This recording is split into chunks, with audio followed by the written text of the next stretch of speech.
श्री गोवर्धन नाथ जी के परम कृपा से हम आप सब लोग पावन श्री गिरिराज जी की तलेटी में मधुर अपने गुरुजनों के उत्सव को आनंद के साथ मना रहे हमारे चित्र विचित्र बाबा और सब संतों की पावन सन्निधि में, रसिकों की पावन सन्निधि में ये मधुर वृंदावन महिमामृत रस चर्चा का आज शुभारंभ हो रहा है। इस वक्त हमसे ज़्यादा सौभाग्यशाली संसार में कोई नहीं है। इससे बड़ा सौभाग्य सबको प्राप्त नहीं होता।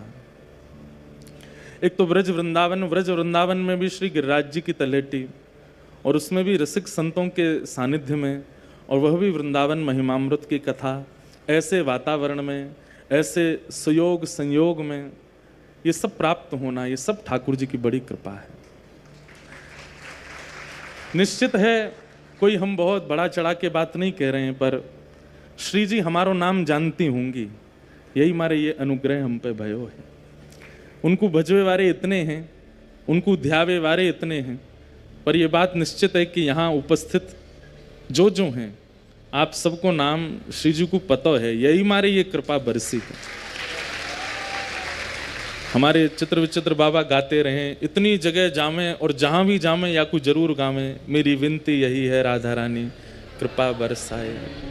तो इन्हीं के मधुर भाव पर हम सब पे बरसा रही हैं श्री जी कृपा, और उनकी कृपा को ये फल हम सब देख रहे हैं, जो ये उत्सव, ये आनंद उत्सव, ये भाव हमें प्राप्त भयो है। और क्या समझते हैं आप कृपा और किसको कहते हैं? यही कृपा है। इतने भयावह है संसार में जहां पर किसी विषय में कोई ना लगे, ऐसा हो नहीं सकता। आज का कलयुग इतना भयानक है, ऐसे विषय युक्त कलयुग में भी हम आप सब लोग श्री जी और वृंदावन की ठौर पकड़ के बैठे हैं। ये किशोरी जी की कृपा नहीं है, इससे बड़ी कृपा और क्या होगी। मतलब वही बात है कि कोरोना पूरे विश्व में फैला, लेकिन जो लोग बच गए उस संक्रमण से, उन लोगों ने बाद में यही तो माना कि हमारी इम्यूनिटी अच्छी थी, हमारे अंदर इम्यून पावर अच्छी थी, हमने सारे नियमों का ध्यान रखा और हमको भैया स्पर्श नहीं हुआ, जैसे हमको नहीं हुआ था।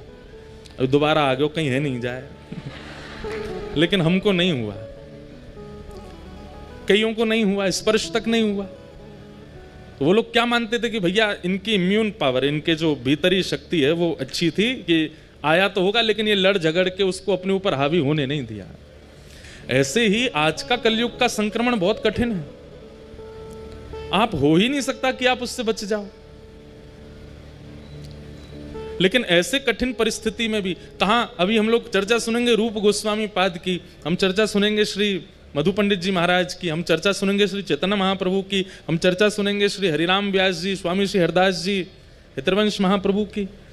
उस काल में उन लोगों ने इतना साधन किया वृंदावन की प्राप्ति के लिए, इतना त्याग किया वृंदावन की प्राप्ति के लिए, उसके बाद भी उनमें भय था कि कहीं संसार का संक्रमण हम पर हावी तो नहीं हो जाएगा। और उस काल की चर्चा पढ़ के, उस काल की कथाएं करके हम आज का विषय विचार करते हैं कि आज तो बचना असंभव है, लेकिन फिर भी हम आप सब लोग वृंदावन आते हैं, गिरिराज जी आते हैं, कथा श्रवण करते हैं, नाम जप करते हैं, गुरु के चरण पकड़ते हैं। ये कृपा है किशोरी जी की। निश्चित ही हमारे ध्रुवदास जी का जो वो पद है ना, सहज स्वभाव पढ़ो नवल किशोरी जू को, सहज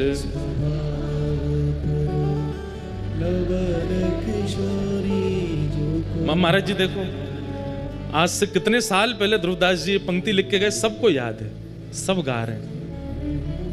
और क्या चाहते हो आप, और क्या कृपा होती है श्री जी की। ये कृपा नहीं, देखो मुंह पे तो बौछारा वो गिर रही है, मानो श्री जी कह रही हम भैया सही कह रहे हो छोरा, बिल्कुल ठीक कह रहे हो। अभी जब पद गा रहे थे तो उसमें आता था कि ठाकुर जी को मुकुट विराज रहा और इत लहरिया साड़ी, तो देखो पूरा पंडाली लहरिया, मानो जैसे श्री जी की साड़ी ही है, उन्हीं की छत्र में ही बैठे हैं, क्षण कर रहे हैं ठाकुर जी। अपनी उपस्थिति आपको हमेशा बता रहे हैं, मैं यहाँ हूँ, मैं यहाँ हूँ, मैं यहाँ हूँ। पर ये गुरुजनों की कृपा होती है, ये आचार्यों की कृपा होती है, ये महापुरुषों की कृपा होती है कि आपको उस संकेत में, मीराबाई कहती हैं जित देखूं उत श्याम सखीरी, ऐसे कैसे हो सकता है? वो संकेतों को ही देखती हैं। किसी वृक्ष की आकृति हमको तो लगी कि टेढ़ी मेढ़ी है, लेकिन मीराबाई ने जब गौर से देखा, अरे ये देखो ये मुकुट है, अरे ये देखो ये मकराकृत कुंडल है, अरे देखो ये नीचे वैजंती माला, अरे ये देखो यहां से इनकी कमर टेढ़ी है, ये देखो ये नैन दिख रहे हैं। अब मीराबाई को वृक्ष में ठाकुर जी दिख जाते हैं। मीराबाई किसी सांवले व्यक्ति को देखती हैं तो उसमें ठाकुर जी का अनुभव हो जाता है। किसी के नेत्र थोड़े से छोटे और कटाक्ष हो तो मीराबाई उसके पीछे चल देती हैं। कहा भैया, बोले तुम्हारे नेत्र बिल्कुल श्याम सुंदर जैसे हैं। तो संकेत तो हर क्षण होता है, पर ये गुरु कृपा होती है, ये आचार्यों की कृपा होती है, ये हमारे सदगुरु की कृपा होती है कि हमें वह संकेत दिख जाएगा, हमें वह संकेत अनुभव हो जाए। तो लहरिया सारी पंडाल की आकृति ऐसी है, ठाकुर जी के मुकुट को ऊपर को भाग ऐसा ही है, तो मुकुट की आकृति ये लहरिया सारी, मानो दोनों युगल सरकार के छत्र छाया में हम आप सब लोग इस रस प्रवाह में बैठे। तो कैसी हमारी श्री जी? सहज स्वभाव पर नवल किशोरी जो को, सहज स्वभाव नवल किशोरी जो को, मृदुता दयालुता कृपालुता की राशि है, मृदुता दयालुता कृपालुता की राशि। ये राशि शब्द का मतलब क्या होता है? राशि मतलब भंडार, राशि मतलब खान। अरे हम आप सब लोगों में तो क्षणिक मृदुता होती है, भाई कितना मीठो आदमी है, मीठो बोले, अरे ये तो बड़े सरल हैं, ये तो बड़े सहज हैं। पर हम जैसे सरल सहजों में भी कभी कभी आप उसके बहुत निकट जाके देखोगे ना, तो कभी कभी उसमें भी क्रोध दिख जाएगा, कभी कभी उसमें भी रोष दिख जाएगा, कभी कभी उसमें भी आक्रोश दिख जाएगा, जो अब सरल सहज दिखता है। पर हमारी किशोरी जी कैसी है? कभी रोष करें ही ना है, वो तो राशि हैं। मैं एक जगह कथा में कह रहे हो कि हमारी श्री जी कैसी हैं, ललिता विशाखा की हैं, तुम तो चैंटियों ना डरे, और उनकी तो बहुत दूर की बात है। कोई ऐसी प्रसंग था, मुझे याद नहीं आ रहा, कि श्री जी कहें कि श्याम सुंदर मुझ से डरे हैं, मुझे यह बात की बड़ी चिंता है कि ये मोते डरे हैं। तो ललिता विशाखा बोली कायकू? बोले देखो ये खूब सहजता से लीला करें अपनी, जैसे ही मैं कुंज में आऊं ये बड़े असहज से है जाएं, ये तुरंत अपनी कारी कमरी उठा के ऐसे बिछा देंगे, वंशी को भीतर धर लेंगे, नृत्य आदि करनों ने थोड़ा धीमो कर देंगे, नेत्र थोड़े से नीचे कर लेंगे, ऐसे असहज से है जाएं, मुंह को ऐसा लगे जो मोते डरे। तो ललिता विशाखा बोली कछु ना डरे तुम ते, कृष्ण डरनो तो बहुत दूर की बात, तुम ते चेंटियों ना डरे। हे श्यामाजू, जब आप चले ना, तो जब कोई व्यक्ति चले तो चेंटी भागे इधर उधर कि भाई हम पे पाम नहीं धर दे, पर जब हमारी किशोरी जी चले ना, चेंटी स्थिर है जा, बोले धर दे, क्योंकि पता है ऐसे कोमल चरण हैं कि श्री जी चरण धर के भी चली जाए, चेंटी मरे ना है, वहां को आनंद आ जा, आहा ऐसे कोमल चरण मुझको प्राप्त है। ऐसी हमारी मधुर श्री किशोरी जी। तो राशि, श्री ध्रुवदास जी कहते हैं कि किशोरी जी कैसी हैं? बोले राशि हैं, भंडार हैं, मृदुता की कृपालुता की राशि है।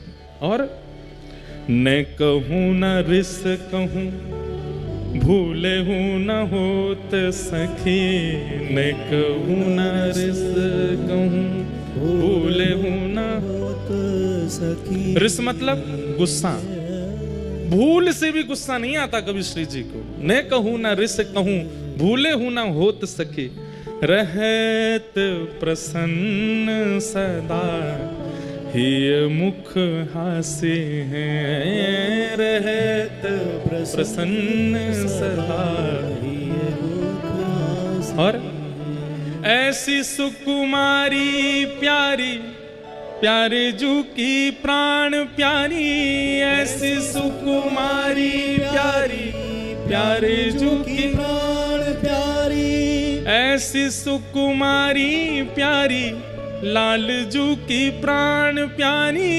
ऐसी सुकुमारी प्यारी, लाल जू की प्राण प्यारी। हे धन्य धन्य धन्य ते जिनके उपासे हैं, धन्य धन्य धन्य ते जिनके उपासे हैं। हित ध्रुव और सुख जहाँ लखी देखियत हित ध्रुव और सुख, जहाँ लखी देखियत सुनियत जहाँ लगी सब दुख पासी हैं, सुनियत जहाँ लगी सब दुख दासी है। ऐसी हमारी श्यामा जी बड़ी कृपा करें, और उनकी कृपा इस उत्सव के रूप में हमको प्राप्त हुई है। साल भर में भैया हमारी खूब कथाएं रही हैं, सब जगह जा रहे हैं, पर कृपा युक्त कथा तो कोई कोई होवे, और ये कृपा से मिली वही कथा है। ये हमारे लिए भी कृपा युक्त कथा है। ठाकुर जी की चर्चा करनो, भागवत जी की कथा सुनानो, सब चर्चा तो होती रहती है साल भर, पर ये कभी कभी अवसर मिले जब वृंदावन की निज बीथिन के भाव प्रकट होंगे, और वो ऐसे रसिकन के बीच ही होंगे, तो ये आप पे ही कृपा नहीं है, ये हम पे भी कृपा है। श्री जी की बड़ी कृपा है जो गिरिराज जी की तलेटी में हम आप सब लोग मधुर भाव श्रवण कर रहे हैं, सुनवे के काजे एकत्रित हुए हैं। आज विलंब तो बहुत है गयो, लेकिन आप सबके मुखमंडल को देख के परेशानी लग नहीं रही है हमको। यूं लग रहा है कि सब बड़े खुश हैं, जैसे प्रेम में ये स्वरूप होता है कि जो चाहे कर लो, हम ऐसे ही रहने वाले। शिक्षाष्टक का जब पाठ करते हैं हमारे श्री चैतन्य महाप्रभु, उसके अंतिम पंक्ति में यही बात कहते हैं महाप्रभु जी, हे श्याम सुंदर, आप चाहो तो अपने चरणों से हमको रौंद दो, आप चाहो तो हमारी ओर दृष्टि भर के भी मत देखो, आप चाहो तो आदि आदि भाव कहते हैं, लेकिन हम सदा रहेंगे आपके, हम आपका त्याग नहीं कर सकते। हमारे परम पूजनीय श्री किशोरी जी की अति प्रिय श्री पूनम दीदी जी के गुरु जी, वे भी कृपा करके यहाँ विराज रहे हैं। आप सब रसिकन की ओर से महाराज जी को बारंबार प्रणाम है, बारंबार वंदन है।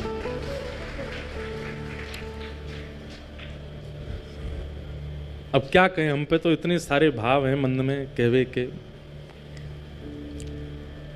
हमारी पूनम दीदी को घर भी या पे हमने कब्जा कर लियो है। पहले तो भी बता के आ जाते, अब तो बिन बताए आ जाए हम। आज बिना बताए पहुंच गए, और हम तो फिर भी चलो पहुंच गए, थोड़ा बहुत तो पता चल गई। हमारे लाल जी तो बिना बताए पहुंच गए, लाल जी तो सवेरे ही पहुंच गए। जब द्वार पर गाड़ी आई तब सबन ने पता चली, अरे लाल जी आ गए। वहां से हमने भी कोई ऐसा संदेश नहीं भेजो कि लाल जी आ रहे हैं। लाल जी भी हमारे, और ये अपनत्व की भावना है। जहां थोड़ा बहुत फॉर्मेलिटी होती है वहां पहले से फोन करेंगे, फिर आधे रास्ता फिर कर देंगे, फिर गेट पे आके फिर करेंगे, आ गए भैया। लेकिन जहां पे प्रेम भाव रहे ना, वहां तो निकलते ही बतावे ना है कि हम आ रहे हैं, सीधे पहुंच जावे। तो ऐसे हमारे लाल जी बिन बताए पहुंच गए आज। और दीदी बोले आज तो ऐसा कियो, कोई नहीं, मैं भी मथुरा, कोई सब इधर उधर, और लाल जी आ गए। मैंने की तो यही तो ठाकुर जी प्रेम प्रस्तुत कर रहे हैं आपके प्रति, बिन बताए आए हैं, या ऐसा कह दो सरप्राइज दे के आए हैं। तो प्यारे लाल जी ने बड़ी कृपा करी। आज प्रथम दिन है बंधुओं, भाव तो बहुत सारे उठ रहे हैं मन में। वृंदावन महिमामृत, रसिक रस चर्चा, और फिर अभी थोड़ी देर पहले मुझसे फिर कही कि रसिक त्रयी, हमारे वृंदावन की रसिक त्रयी यानी कि स्वामी श्री हरदास जी महाराज, श्री हितरवंश महाप्रभु और श्री हरिराम व्यास, इन तीनन पे प्रकाश डालते हुए भाव रखने कथा के। अब जो भाव मन में आवेंगे वो हम सब कहने को प्रयास करेंगे। इन तीन रसिकों पे भी चर्चा करेंगे। वैसे तो कई बार अभी जयपुर में भक्तमाल कथा पिछले साल हुई, तब से रसिक त्रयी पर बहुत चर्चाएं हुई हैं, पर फिर भी यहाँ और करेंगे। पर लेकिन वृंदावन महिमामृत जब पहला शब्द सुना तो हमारे श्री वृंदावन में प्रबोधानंद सरस्वती जी महाराज ने वृंदावन महिमामृत ग्रंथ स्वयं प्रकट किया है। श्री चैतन्य महाप्रभु की कृपा से श्री प्रबोधानंद सरस्वती जी ने वृंदावन महिमामृत, बहुत सुंदर भाव है, तो उनको भी केंद्र में रखेंगे। भागवत जी एक प्रकार से यूं समझ लो गड्ढ की सब्जी परोसी जाएगी अगले 7 दिन तक। गड्ढ की सब्जी में सब होवे, जो सब्जी आ जाए सब वहां में प्रस्तुत हुए। तो अनेक भावों से युक्त ये कथा होगी। जरूरी नहीं है केवल हमारे गौड़िया वैष्णवों की बात हो, यहाँ तो गौड़ियान की भी बात होगी, हरिदासीन की भी बात होगी, हरिवंशीन की भी बात होगी, सबन की बात होगी। लेकिन मन में भाव है कि आज प्रथम दिन है और थोड़ी देर सत्र विलंब से है, तो वृंदावन महिमामृत की रूपरेखा और उसके प्रादुर्भाव की प्रणाली का सुना करके कथा प्रारंभ करें। एक बात याद रखी हूं, आज जब गिरिराज जी आ रहे तो मैं रास्ता में कुछ सोच तो विचार तो लिख तो आया हूं, तो मन में एक बात आई कि हमारे शास्त्रन में अनेक तीर्थों की महिमा बताई गई। कहीं पर रहने की महिमा है कि वहां निवास करो, कहीं पर जन्म की महिमा है, कहीं पर प्राण त्यागने की महिमा है, कहीं पे पूजा करने की महिमा है, कहीं पे पिंडदान करने की महिमा है, कहीं भोजन कराने की महिमा, कहीं स्नान की महिमा है। एकमात्र पूरे विश्व में हमारा वृंदावन ऐसा है जहां सबकी महिमा है। यहाँ रहवे की भी महिमा है, यहाँ खावे की भी महिमा है, यहाँ सोवे की भी महिमा है, यहाँ हंसवे की भी महिमा है, यहाँ रोवे की भी महिमा है। वृंदावन में तो रोवे की भी महिमा है। अरे कहां तक कहें, वृंदावन महिमामृत में तो सांस लेवे की भी महिमा है। वृंदावन में आप वृंदावन में प्रवेश करने के बाद जब श्वास लेते हैं तो उसकी भी एक महिमा है। वृंदावन में सबकी महिमा है। चलना फिरना, उठना बैठना, खाना पीना, हंसना रोना गाना, सबकी महिमा है वृंदावन में। ऐसा महिमामृत युक्त है। श्री प्रबोधानंद जी महाराज कहते हैं मैं महिमा किसकी लिखूं? अगर सोवे की महिमा बताऊं तो एक ग्रंथ केवल वृंदावन में सोवे की महिमा का है, वहीं पर ही आ जाएगा। हमारी आपकी जो सुसुप्ति है, हमारी आपकी जो निद्रा है, वो स्वामी श्री हरिदास जी के पास जब पहुंचती है तो वो मानसी बन जाती है। हम निद्रा में स्वप्न देखते हैं, हम निद्रा में लेट जाते हैं, पर स्वामी श्री हरिदास जी आसन लगा करके यमुना तट पर बैठ जाते हैं, वहां पर भी स्वप्न दिखता है, पर वो स्वप्न उनकी मानसी का होता है। और निद्रा की महिमा वह मानसी में लीला प्रकट हो रही है।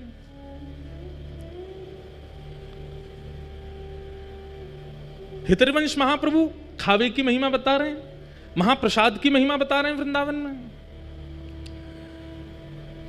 चैतन्य महाप्रभु विरह की महिमा बता रहे हैं। बोले वृंदावन जाओ तो विरह में रहो, वृंदावन जाओ तो नेत्रों से अश्रुपात नहीं हुए। राधा रमण जी का दर्शन करके, राधा वल्लभ जी का, अरे भैया सूखे नेत्रन से यदि दर्शन कर रहे हो तो समझो अभी भक्ति प्रस्फुटित नहीं हुई है चित्त में। नेत्र गीले हों ठाकुर जी जब सामने हो, और जब तक गीले ना हो तब तक नाम त्यागो मत, तब तक गुरु सेवा छोड़ो मत, जब तक ठाकुर जी सामने आए नहीं और नेत्र गीले। अरे सामान्य बालक कुछ दिन विदेश नौकरी करके आता है तो मां के नेत्र सजल हो जाते हैं। पति 5 दिन के बाद यदि पत्नी से मिले तो पत्नी के नेत्र सजल हो जाते हैं। हमारा मित्र 2-2.5 महीना बाद हमको मिले तो हमारे नेत्र प्रेम से सजल हो जाते हैं। लेकिन कभी वृंदावन आकर के और श्री वृंदावन में प्रवेश करना तो बहुत दूर की बात है। राधा रमण जी के सामने जाके नेत्र सजल नहीं हुए। राधा वल्लभ जी को सूखे नेत्रों से देखे आए हम। इसका मतलब क्या है? अभी भक्ति प्रस्फुटित नहीं हुई है, अब केवल आडंबर कर रहे हैं हम बाहर का। वृंदावन में विरह की महिमा है, महाप्रभु जी कहते हैं। तो वृंदावन कैसा है? बोले यहां सबकी महिमा है, और उन सब महिमाओं का वर्णन करते हैं हमारे श्री प्रबोधानंद जी। इसलिए बहुत ध्यान से सुनिएगा कथा। यहां पर वृंदावन में अपराध क्या है, वृंदावन में प्रेम क्या है, वृंदावन में भाव क्या है, वृंदावन में योग क्या है, वृंदावन में जप क्या है, वृंदावन में सिद्धि क्या है, वृंदावन में प्रसाद क्या है, वृंदावन का नियम क्या है, सब बताया है। पूरा कहना तो बहुत असंभव है, पर कुछ कुछ सूत्र हम रोज सुनाएंगे, इसलिए ध्यान से सुनिएगा। एक बात, अब दूसरी बात।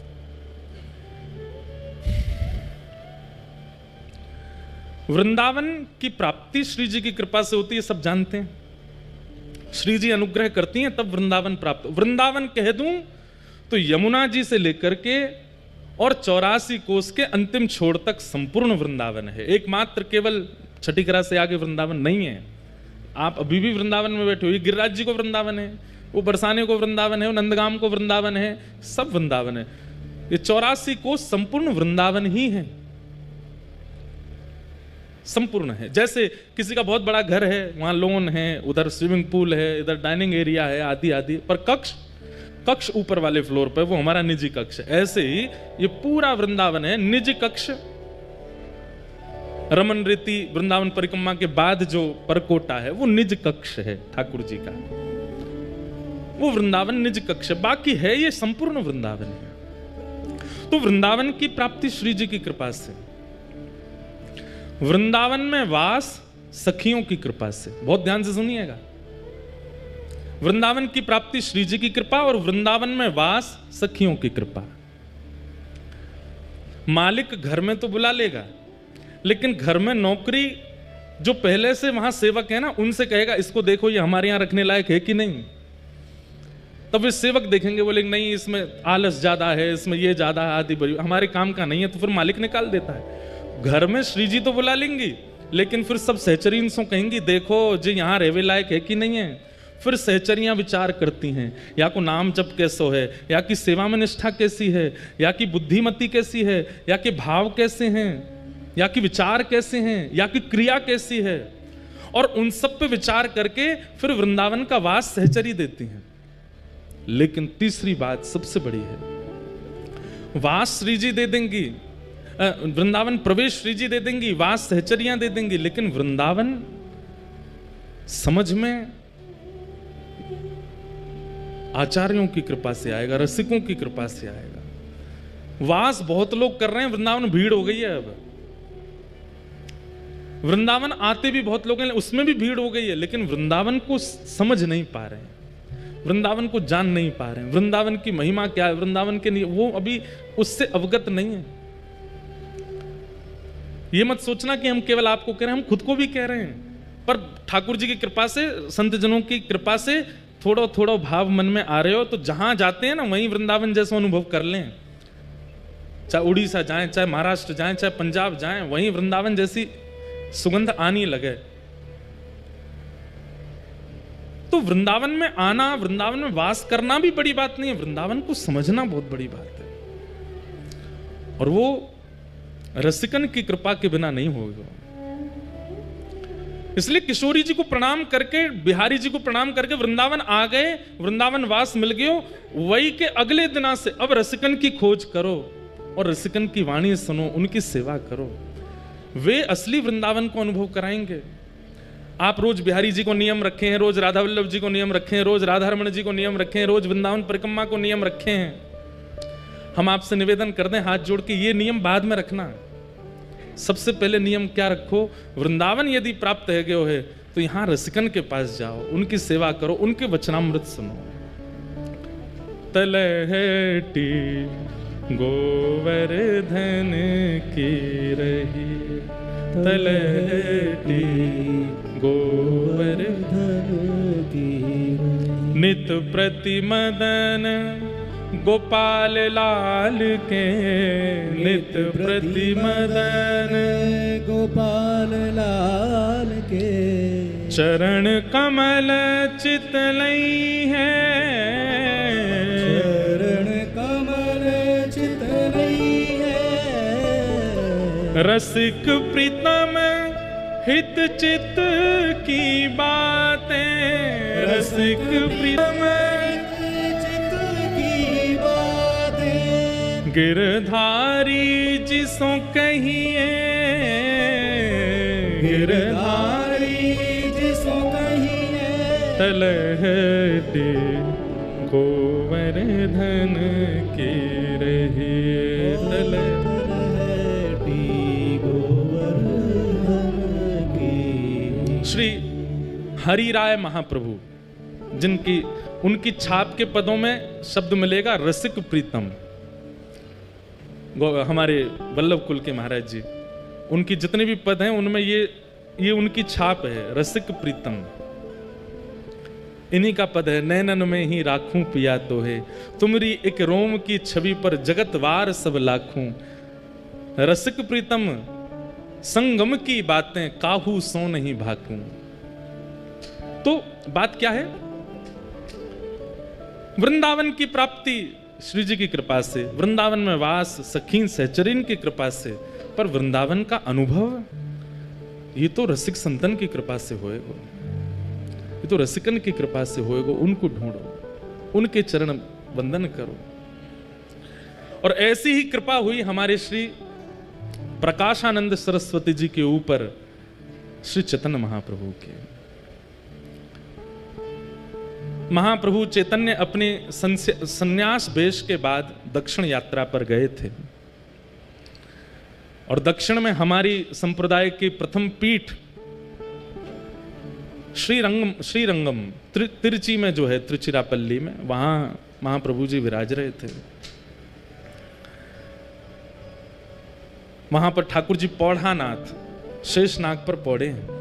कभी कभी हम प्राचीन संतों की बातें सुनते हैं तो मन में एक भाव आता है, कितनी संप्रदायों में समरसता है। और आजकल देखो महाराज जी, आजकल लोग हमको ही डांटते हैं, आप श्री वैष्णव हो, आप हरिदासियों की बात क्यों करते हो मंच से, आप हरिवंशियों की बात क्यों करते हो, आप गौड़ियाओं की बात क्यों करते हो।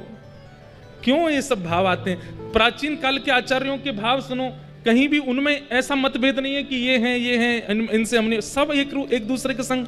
अब हरिराम व्यास जी, वो तो स्वामी श्री हरदास जी के पास इतने विराजमान रहते, जबकि स्वयं हितरवंश महाप्रभु के अनुयायी। अपने पुत्र को तो दीक्षा ही उन्होंने स्वामी जी से दिलवाई। एक प्रसंग आता है कि स्वामी जी, हितरवंश महाप्रभु, रूप सनातन गोस्वामी आदि आदि ये सब लोग, गिरिराज जी आए, यहाँ पर 56 भोग हुए थे, तो श्री गोसाई विठलनाथ जी ने 56 भोग में सबको आमंत्रित किया, सारे रसिक जन यहाँ पर आए। अभी हम प्रसंग सुन रहे हैं कि श्री चैतन्य महाप्रभु रामानु संप्रदाय के हमारे श्री वैष्णव मंदिर में दर्शन करने के लिए गए। तो पहले इतनी समरसता थी संप्रदायों में, आचार्यों में, अब पता नहीं क्यों मतभेद होता जा रहा है, और ये अच्छा नहीं है। देखिए, आपको अगर भगवत प्राप्ति आपका उद्देश्य है तो फिर ये इस प्रकार के पक्ष विपक्ष में मत रहिएगा, हम श्रेष्ठ हैं, वो अश्रेष्ठ हैं, हमारे यहाँ ऐसा, उनके यहाँ ऐसा, वो नहीं करना चाहिए, ये नहीं सुनना चाहिए, ऐसा नहीं। सबके भाव रखो। चैतन्य महाप्रभु दक्षिण गए, श्रीरंगम श्री रंगनाथ भगवान पौढ़ानाथ उनके आंगन में खड़े हैं महाप्रभु चैतन्य। और जैसे ही कपाट खुले, महाप्रभु जी की स्थिति ऐसी थी, अभी हम जगन्नाथपुरी के पास राहुल केला से कथा करके आए, तो महाप्रभु जी के भाव अभी तक चित्त में हैं। महाप्रभु जी की स्थिति ऐसी थी कि कोई कृष्ण कह भर दे, नेत्रों से अश्रु नहीं प्रकट होते थे, कहते हैं अश्रुओं की पिचकारी निकलती थी नेत्रों से, और वो जिस पे पड़ जाती थी उसके चित्त में भी कृष्ण प्रेम प्रकट हो जाता था। ऐसे महाप्रभु, सोचो उनकी दशा, जब वो मंदिर में जाते होंगे, ठाकुर जी को देखते होंगे, तो उनकी स्थिति क्या होती होगी। जैसे ही कपाट खुले श्री रंगनाथ भगवान के, चैतन्य महाप्रभु ने जैसे ही मुखमंडल का दर्शन किया, उत्ताल नृत्य करने लगे, भुजाएं उठा करके नृत्य कर रहे हैं, नाच रहे हैं, गा रहे हैं, आनंद उत्सव मना रहे हैं, नेत्रों से अश्रुपात। ये दो भावों का एक जगह दर्शन होता था। मुखमंडल पर तो विरह दिख रहा है और शरीर की स्थिति परम आनंद की होती थी। यह है भक्ति का स्वरूप। कभी कभी मन में आता है कि जब ज्ञान आता है ना, तो बाहर दिखने लगता है कि ये ज्ञानी व्यक्ति है। अहंकार आता है तो अहंकार दिखने लग जाता है, अहंकारी व्यक्ति है। कामी व्यक्ति का काम दिखने लग जाता है। भक्त की भक्ति क्यों नहीं निकल के आती है? उस भक्त की भक्ति उसके रोम रोम में प्रकट क्यों नहीं होती है, जैसे महाप्रभु जी की होती थी? चैतन्य महाप्रभु भाव नृत्य कर रहे थे। अब वहां कोई उनको कुछ समझ रहा है, कोई उनको कुछ समझ रहा है, लेकिन श्री रंगनाथ भगवान की आरती कर रहे श्री वेंकट भट्ट जी, गोपाल भट्ट जी के पिताजी, जिन्होंने श्री राधारमण लाल जी को प्रकट किया, ऐसे श्री गोपाल भट्ट जी के पिताजी श्री वेंकट भट्ट जी रंगनाथ प्रभु की आरती करने के बाद जैसे ही उन्होंने दर्शनार्थियों की ओर देखा प्रसाद वितरण के लिए, और दर्शनार्थियों में जैसी उनकी दृष्टि पड़ी श्री महाप्रभु चैतन्य पर, आप विश्वास नहीं करेंगे उनको क्या अनुभव हुआ। चैतन्य महाप्रभु को देख करके उनके पलक झपकनी भूल गई। अपनी जिस अवस्था में थे उसी अवस्था में रह गए, अंदर गर्भगृह में वेंकट भट्ट जी। और थोड़ी देर में वो क्या देखते हैं कि चैतन्य महाप्रभु तो अंतर्ध्यान हो गए, साक्षात नारायण नृत्य कर रहे हैं महाप्रभु जी के रूप में, और वे अपने नेत्रों पर विश्वास नहीं कर पा रहे। अपनी आंख मीटते हैं, खोल के देखते हैं तो चैतन्य महाप्रभु हैं। और जैसे ही थोड़ी देर देखते हैं तो थोड़ी देर में ही गौर चैतन्य महाप्रभु श्याम हो जाते हैं और मानो जैसे नारायण ही नृत्य कर रहे हैं। जैसे ही गर्भगृह में देखते हैं तो गर्भगृह में देखते हैं कि ठाकुर जी शेष शैया पे है ही नहीं, वो तो बाहर नृत्य कर रहे हैं। कभी दोनों युगल नृत्य करते हैं, कभी एकांत में चैतन्य महाप्रभु नृत्य करते हैं। इस स्थिति को देख करके श्री वेंकट भट्टी जी पहचान गए कि ये कोई सामान्य नहीं है। इनके नृत्य को कोई सामान्य समझ रहा होगा, इनके भाव को कोई कुछ समझ रहा होगा, पर ये सामान्य नहीं है, क्योंकि मुझे जो अनुभव हुआ मैं कैसे कहूं। बंधुओं, जब किसी महापुरुष का दर्शन करते हैं ना, तो उनका दर्शन करके उनके रूप, उनकी चाल, उनके पहनाव, उनके तिलक आदि, इन सबको अगर आप देख रहे हो तो अभी कुछ दिखा नहीं। अच्छा सुनो, हमारे बाबा गाते होंगे हरिप्रिया जी के पद, हरिप्रिया जी के पद सुने होंगे आपने। हरिप्रिया जी पुरुष थे, सब छोड़ करके गिरिराज जी आ गए। राधा कुंड में उनके गुरुदेव विराजमान रहते थे, तो अपने गुरुदेव को प्रणाम करके बोले मुझे आपसे गुरु दीक्षा लेनी है।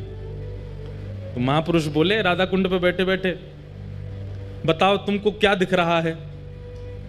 तो हरिप्रिया जी, पहले उनका पूर्व नाम कुछ और था, बोले माथे पर सुंदर उर्दपुंड है, गले में तुलसी की माला है, अद्भुत वस्त्र पहने हैं, आसन पर गुरुदेव विराज रहे हैं, करुआ पास में रखा है, ठाकुर जी की सेवा पीछे हो रही है। गुरुदेव बोले दीक्षा नहीं देनी, जाओ। और सुनो, दीक्षा की इतनी तुमको भूख है, जाओ गिरिराज जी की परिक्रमा लगा के आओ। लेकिन उनको इतनी इच्छा थी दीक्षा की, चले गए गिरिराज जी की परिक्रमा लगाई। परिक्रमा लगा करके 5-6 घंटे में लौट करके राधा कुंड जैसे ही पहुंचे, चरणों में प्रणाम किया, बोले गुरुदेव परिक्रमा हो गई, अब दीक्षा दे दो। उन्होंने फिर वही प्रश्न किया, क्या दिख रहा है तुम्हें? कुछ दिख ही नहीं रहा था। बोले माथे पर उर्द पुंड है, गले में तुलसी माला है, नीचे वस्त्र पहने हैं, पीछे ठाकुर जी की सेवा है, बगल में राधा कुंड है, इधर श्याम कुंड है, आदि आदि। फिर से जाओ परिक्रमा लगा के आओ, एक और परिक्रमा लगाओ। निष्ठा इतनी थी उनकी कि थके हारे थे, लेकिन फिर से चले गए परिक्रमा में। अब की बार उनको 6 की जगह 9 घंटे लग गए परिक्रमा करते करते, पैरों में छाले पड़ गए। 2 परिक्रमा में ये हालत हो जाती है। बेचारे गिरते पड़ते जैसे तैसे आए, प्रणाम किया, गुरुदेव अब दीक्षा दे दो। पूछे अब क्या दिख रहा है तुम्हें? तो रोने लगे, बोले मुझे कुछ नहीं दिख रहा, मुझे वही दिख रहा है, तिलक है, गले में कंठी माला है नीचे। बोले सुन, एक परिक्रमा और लगा के आ। तीसरी परिक्रमा की स्थिति कैसे बन जाएगी हमारे, जबकि गिरिराज जी में बाबा हैं, 3 परिक्रमा लगा में, लेकिन उनकी भाव दशा देख करके आप घबरा जाओगे। एक परिक्रमा में हमारी हालत खराब होती है। गुरुदेव बोले जाओ एक परिक्रमा और लगा के आओ। गुरु आज्ञा मान करके चले तो गए, लेकिन गुरु की आज्ञा पर संशय नहीं किया, गुरु की आज्ञा पर बिल्कुल विचार नहीं किया, अपने पैरों के फोड़ों पर, पैरों में छालों पर चिंता नहीं की। गुरु आज्ञा कर रहे हैं, कुछ तो होगा, निकल गए। तीसरी बार जैसे वो जाने लगे तो उनके गुरुदेव पीछे बैठे बैठे देख रहे थे, उनके चरण की ओर देखा, छाले पड़े हैं, स्थिति चलने की नहीं है, और मैंने परिक्रमा की आज्ञा दी है, 22 किलोमीटर लगा के आनी है, तब दीक्षा मिलेगी, और ये चल दिया। तुरंत मन में आ गया भाव, श्री जी यहाँ पे कृपा करो। अब जैसे ही वो गिरिराज जी की परिक्रमा में गए तो उनको पहले तो लोग दिख रहे थे, पहले तो माताएं दिख रही थी, पहले तो भाई लोग दिख रहे थे। अब पता, अब लिख रहा है कि सब सहचरियां हैं, सब किसी के हाथ में चंवर है, किसी के हाथ में बीड़ा है, किसी के पास कुछ है, किसी के पास, सब अलग अलग दिख रहे हैं। साक्षात गिरिराज जी ऐसे लग रहे हैं मानो कोई निकुंज भवन है, या कि कोई अटारी पर कभी श्री जी आ रही हैं, कोई अटारी पर श्याम सुंदर आ रहे हैं, कभी कहीं से मोर बोल रहे हैं, कहीं कहीं वीणा बज रही है, कहीं पर बंशी बज रही है। अब पूरी दृष्टि ही बदल गई। 24 घंटे लगे उनको, और वृंदावन में संपूर्ण ब्रज का दर्शन कर लिया, संपूर्ण निकुंज लीला का दर्शन कर लिया। लौट करके जैसे ही अपने गुरुदेव के पास आए, प्रणाम किया, बोले लाला अब क्या दिख रहा है? अपने गुरुदेव को देख के कहते हैं, एक सखी विराज रही है, सुंदर नथनी पहनी है, कानन में कुंडल है, नेत्रन में काजल लगे हैं, सुंदर चुनरी ओढ़ी है, पीछे दर्पण है, बहुत सुंदर मणिमंडित नीचे सब फर्श है, यहाँ श्याम कुंड है, यहाँ राधा कुंड है, और मेरे गुरुदेव की गोद में प्रिया प्रियतम दोनों विराजमान है। जैसे ये दर्शन हुए तब उनको स्वीकार किया और उनका नाम रखा है श्री हरि प्रिया। उनके बड़े पद रसिक जन गाते हैं, एक आध दिन हम भी गाएंगे कथा में, श्री हरि प्रिया। मैं क्या बताना चाह रहा हूं आपको कि ब्रज में रहने वाले रसिक महापुरुष अगर इनके मन में आ गई कि याकू ब्रज को अनुभव होना चाहिए तो हो जाएगा। आपके अनेक प्रयासों से नहीं होगा, आपके अथक प्रयासों से नहीं होगा, किसी रसिक के मन में आ गई कि इसको ब्रज प्राप्त हो तो हो जाएगा।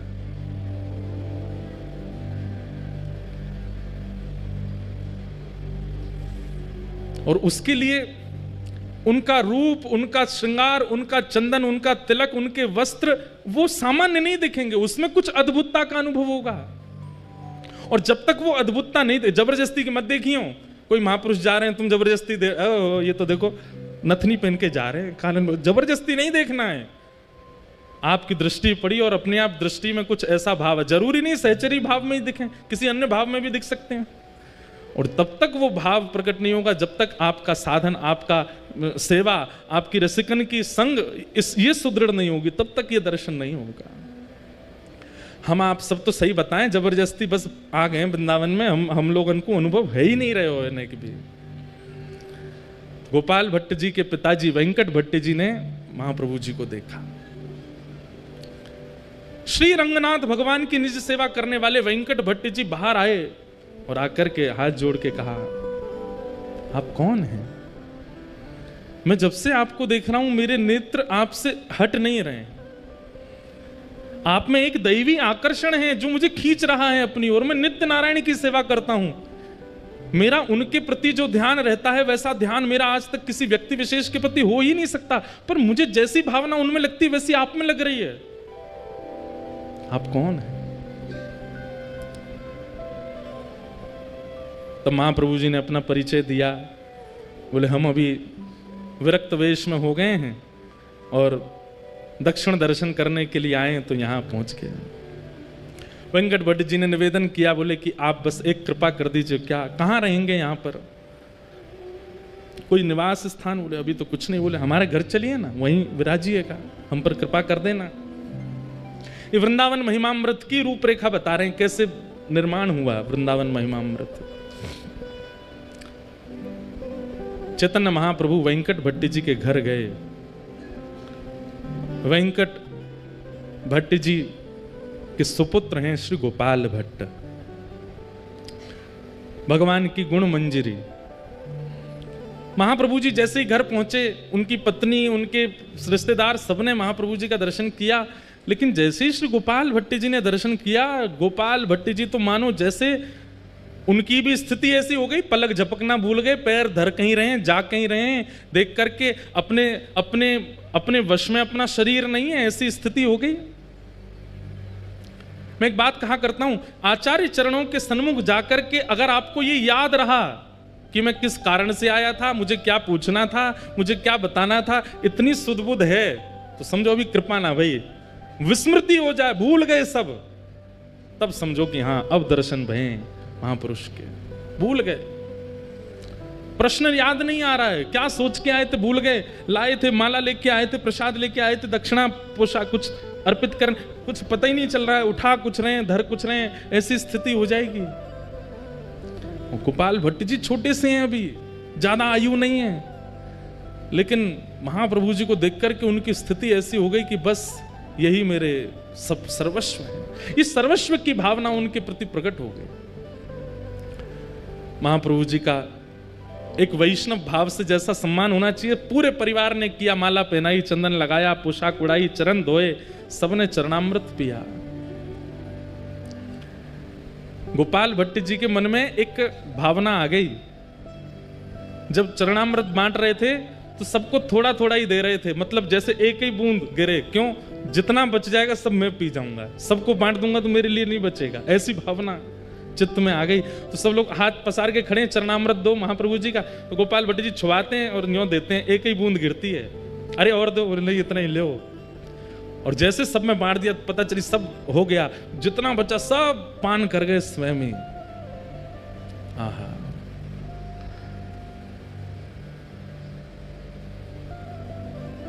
गोपाल भट्ट गोस्वामी पर कृपा हुई, खूब सत्संग हुआ, आनंद हुआ। अगले दिन श्री चैतन्य महाप्रभु प्रस्थान करने के लिए तैयार हुए। वेंकट भट्ट जी ने निवेदन किया, बोले कि महाप्रभु जी आप कहाँ जा रहे हैं? बोले अब यात्रा हो गई हमारी, अब आगे चलेंगे। बोले आज आषाढ़ शुक्ल एकादशी है, आज से चातुर्मास प्रारंभ हो रहा है, आपका प्रथम विरक्त वेश है, अब आप नहीं जा सकते यहाँ से, 4 महीना तो हिल नहीं सकते। और पूरा घर नृत्य करने लगा। चैतन्य महाप्रभु चिंता में बैठे, बोले कि ये क्या हुआ, आज से चातुर्मास प्रारंभ हो गया, मुझे तो याद ही नहीं था। और सबसे प्रसन्न होकर के झूम रहे हैं श्री गोपाल भट्ट गोस्वामी, छोटे से।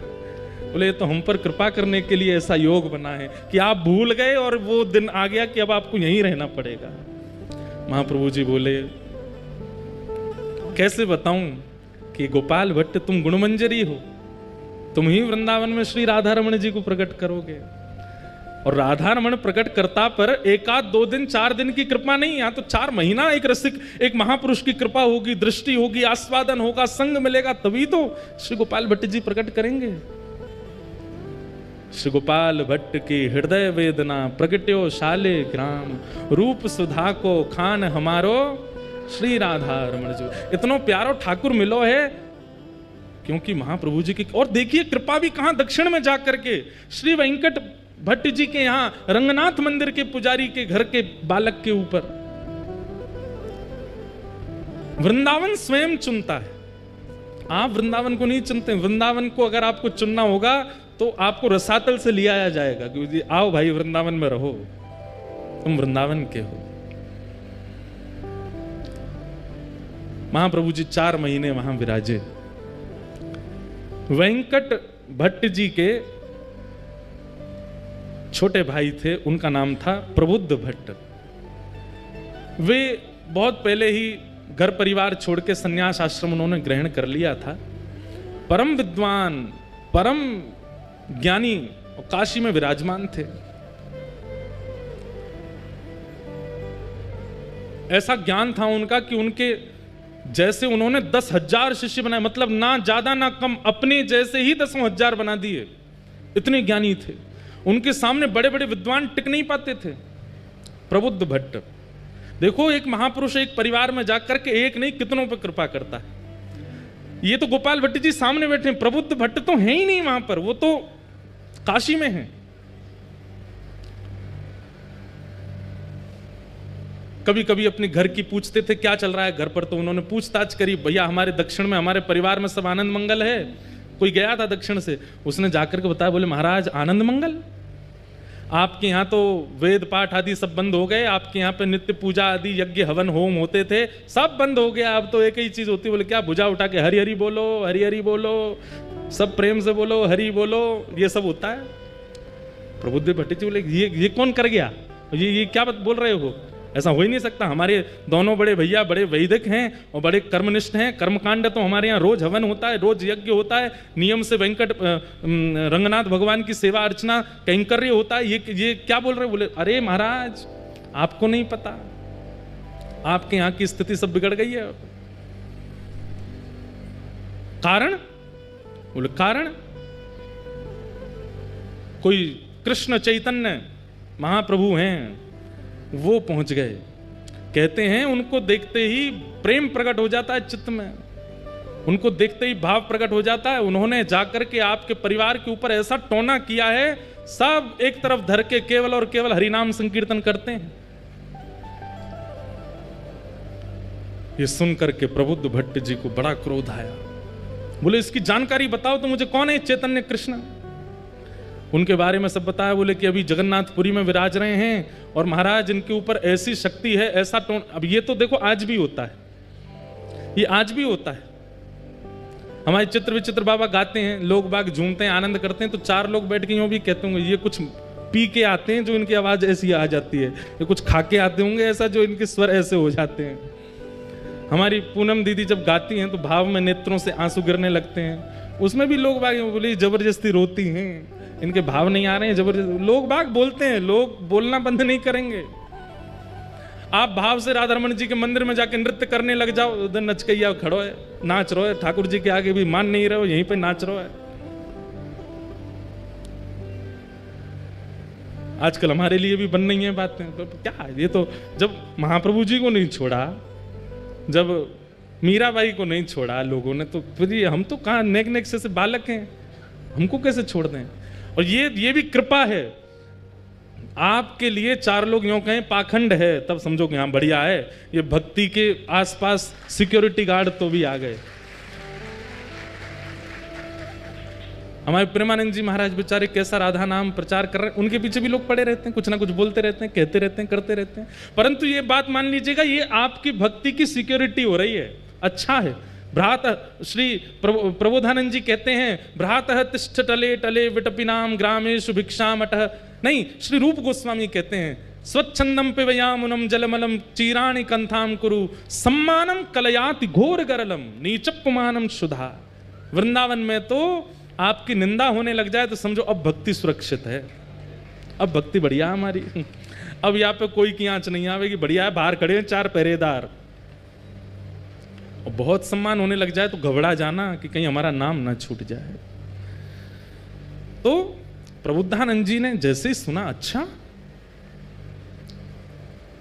प्रकाशानंद नाम हो गया था उनका, प्रकाशानंद जी ने जैसे सुना, अच्छा इसने मेरे घर जाकर के सबको, बोले हमारा वो गोपाल भट्ट उसकी क्या स्थिति है, वो तो बालक है, वो तो ठीक है, उसको बुला दो। बोले उसकी तो पूछो ही मत, वो तो दिन रात रोते रहते हैं। बोले दिन रात, बोले ठाकुर जी को नहीं, चैतन्य महाप्रभु को याद करके रोते हैं। प्रकाशानंद जी बोले ढूंढो इसको, कहाँ है। बोले ये तो अभी वहां हैं जगन्नाथपुरी में, इनको पत्र लिखो। पत्र लिख करके चैतन्य महाप्रभु को भेजा, और क्या लिखते हैं पत्र में, अरे चैतन्य, ना कोई नाम, ना कोई सम्मान, ना कोई उपाधि, चैतन्य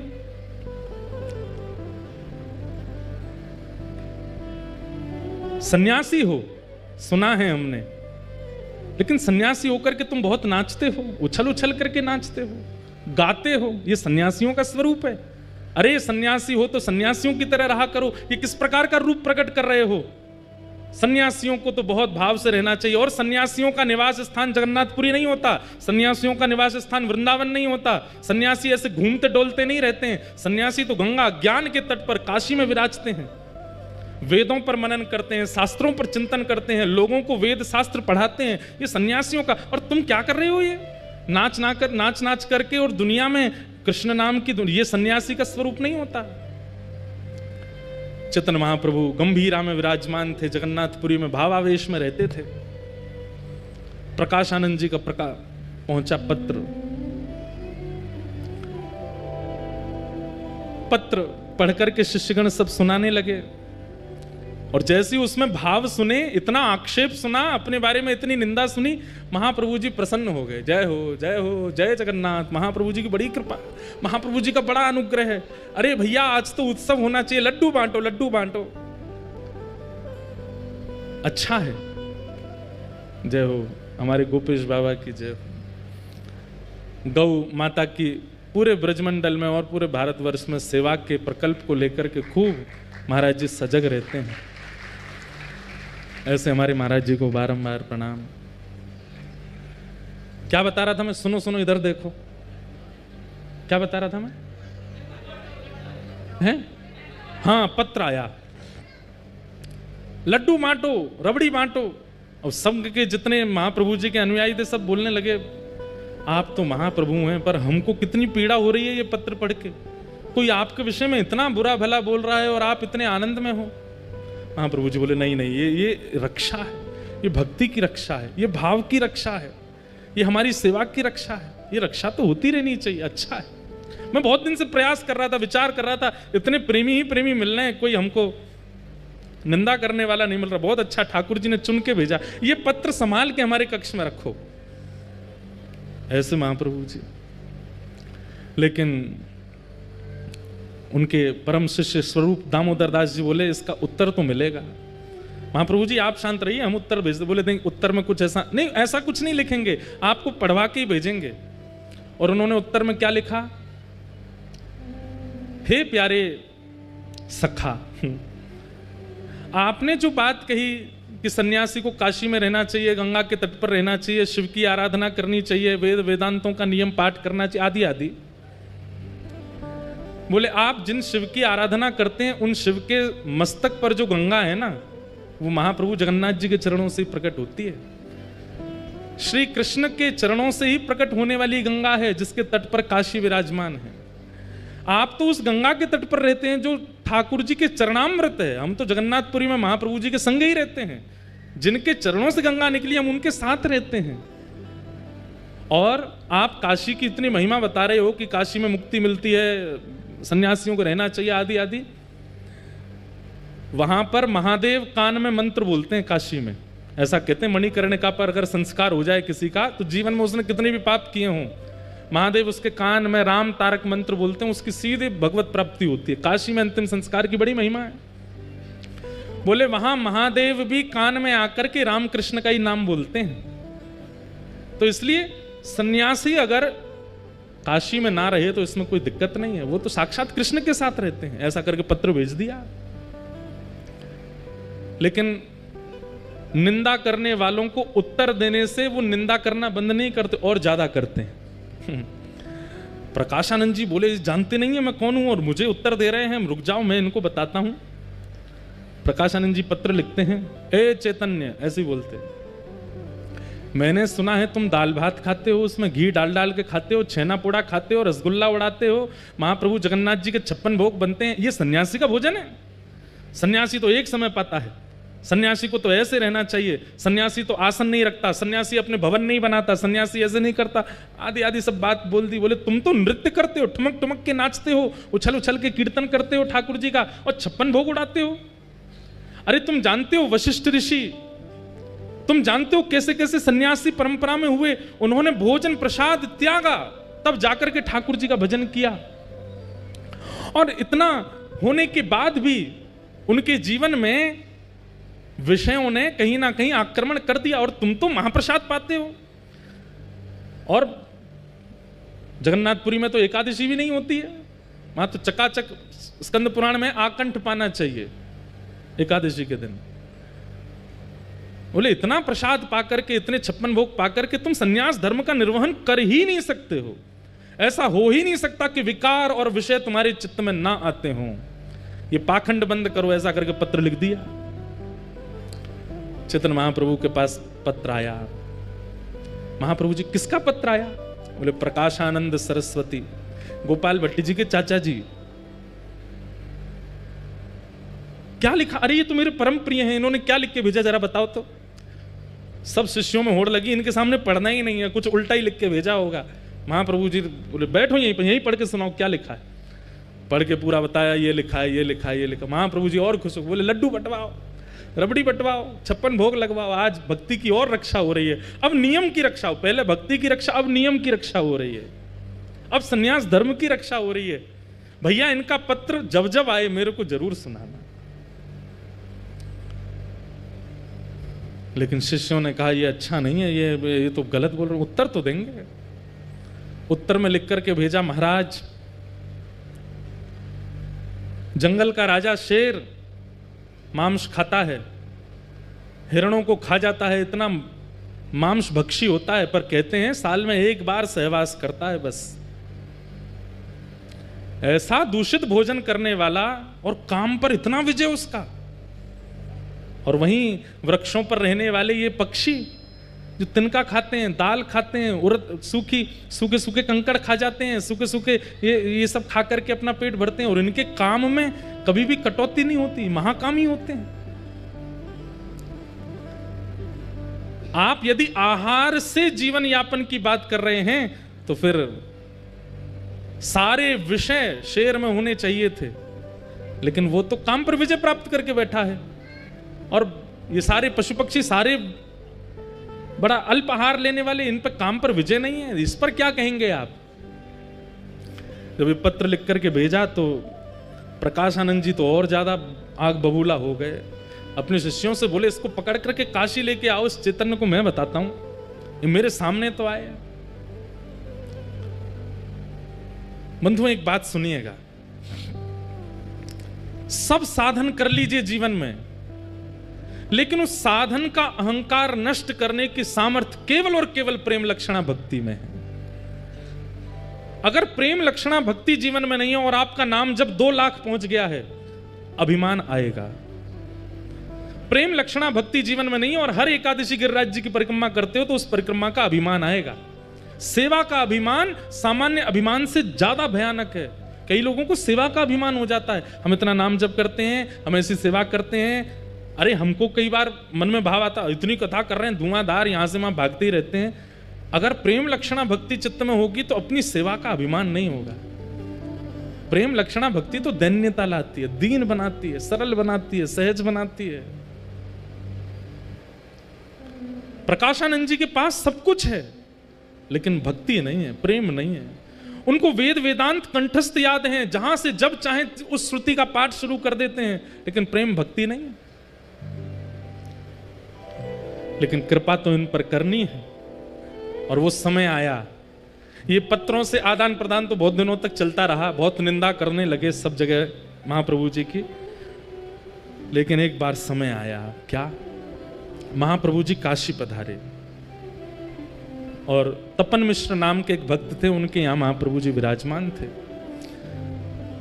इनको पता चला प्रकाशानंद जी को कि वही कृष्ण चैतन्य काशी आया है। बोले इसको कैसे भी करके मेरे सामने ले आओ। ये मेरे सामने आया नहीं और मैंने अपने वेद वेदांतों के बाणों से इसका पर्दाफाश कर दूंगा। ऐसे ऐसे बात। अब सोचो कितना घनघोर वैष्णव अपराध इनसे बन रहा है।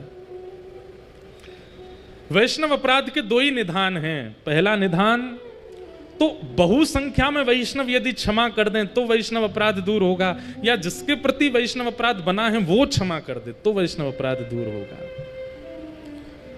इतना भयानक वैष्णव अपराध बन गया था इनसे।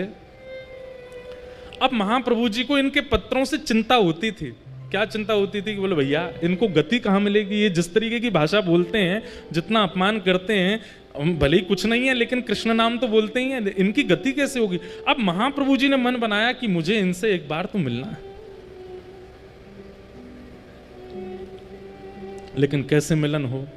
तब काशी में एक सन्यासियों की सभा हुई और उस सभा में सब सन्यासी पधारे, सब वेदज्ञ पधारे, सब ज्ञानी पधारे। तभी लोगों ने जाकर के प्रार्थना की महाप्रभु जी से कि आप भी चलो। महाप्रभु जी बोले हम भीड़ में नहीं जाते, सभा में नहीं जाते। बोले नहीं महाप्रभु जी आप चलेंगे, इतने लोगों को दर्शन होगा, चलिए ना। महाप्रभु जी आए। यहां मंच पर बैठे हुए प्रकाशानंद जी को पता नहीं था कि महाप्रभु जी आने वाले हैं। पूछने लगे, बोले भैया विलंब क्यों हो रहा है इतना ज्यादा, इसको सभा को आगे बढ़ाओ।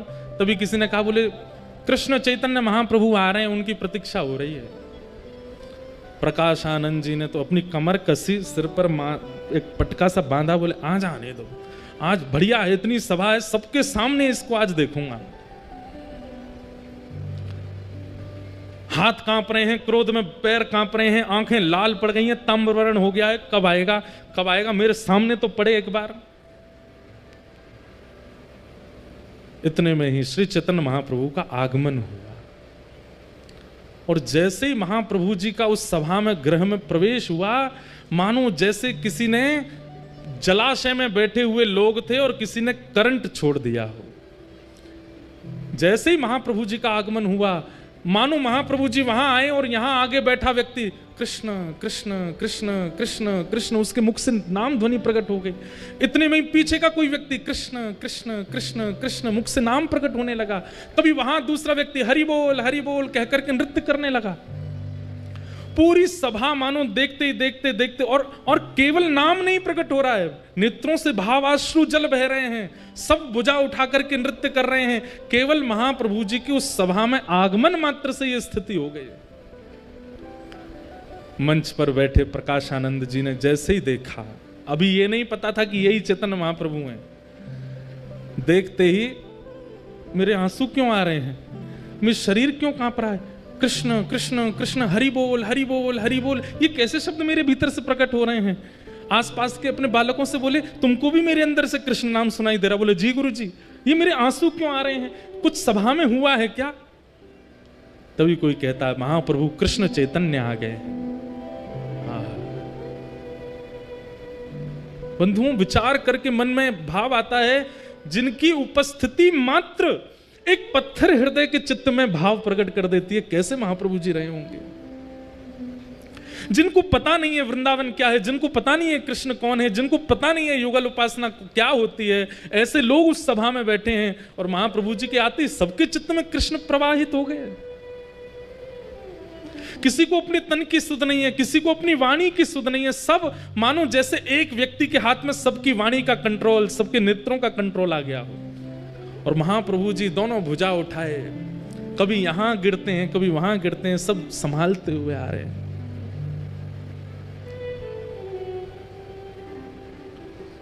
प्रकाशानंद जी अपने क्रोध विरोध को तो भूल गए, मुख से नाम प्रकट हो गया, नेत्रों से आंसू प्रकट हो गए।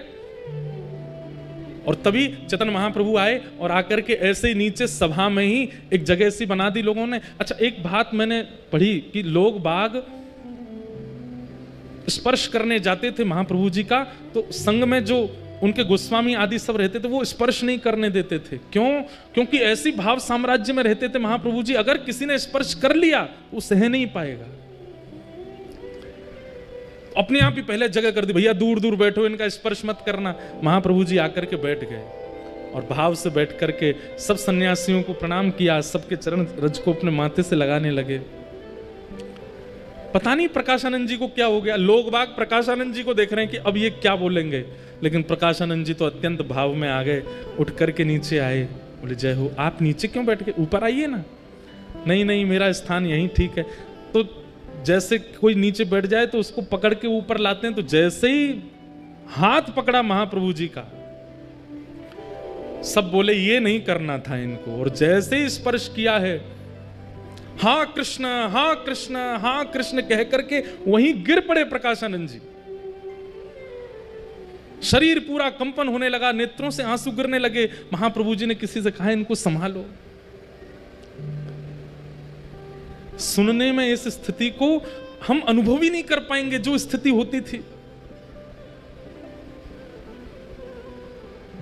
हमारे अष्ट सखा गाते हैं, एक हमारे अष्ट सखाओं में एक सखा हुए, उनका नाम था छीत स्वामी। क्या नाम था?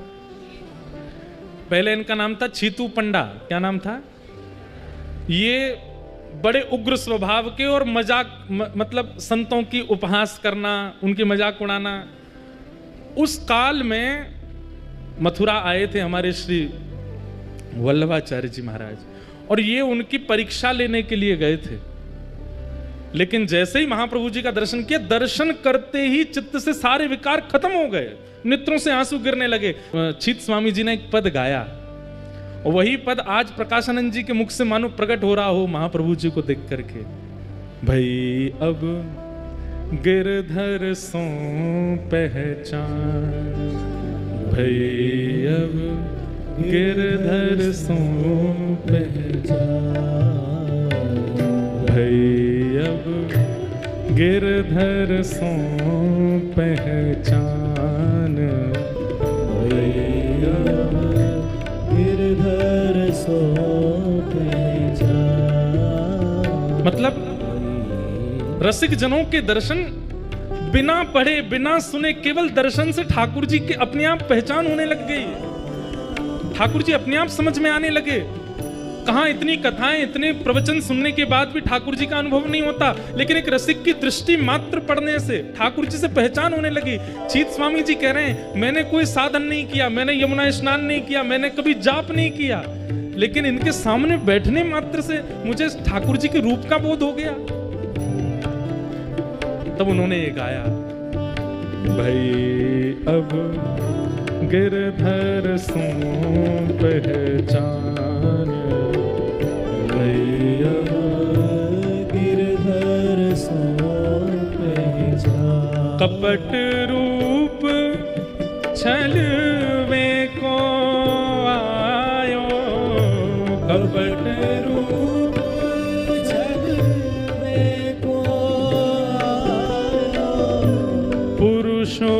पुरुषोत्तम नहीं जान,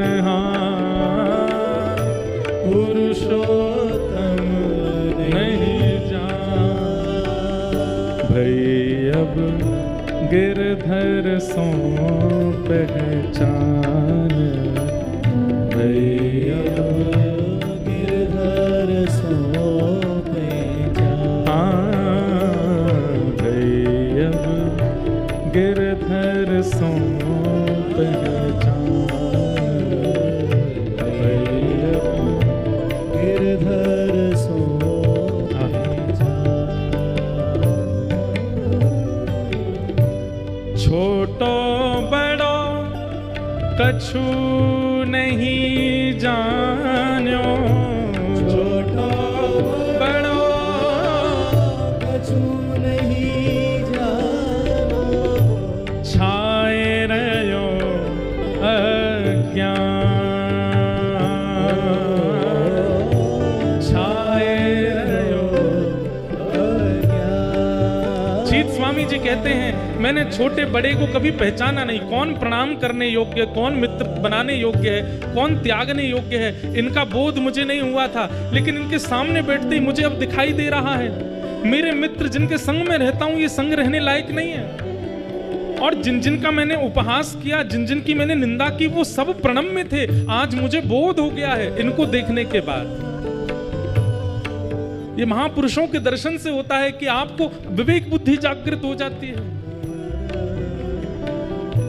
जीत स्वामी देखत अपनायो, जीत स्वामी देखत अपनायो, श्री विठ्ठल कृपा निधान, हो श्री विठ्ठल कृपा भई अब गिरधर सो पहचान, भई अब गिरधर सो पहचान, भई अब गिरधर सो पहचान, भई अब गिरधर सो पहचान।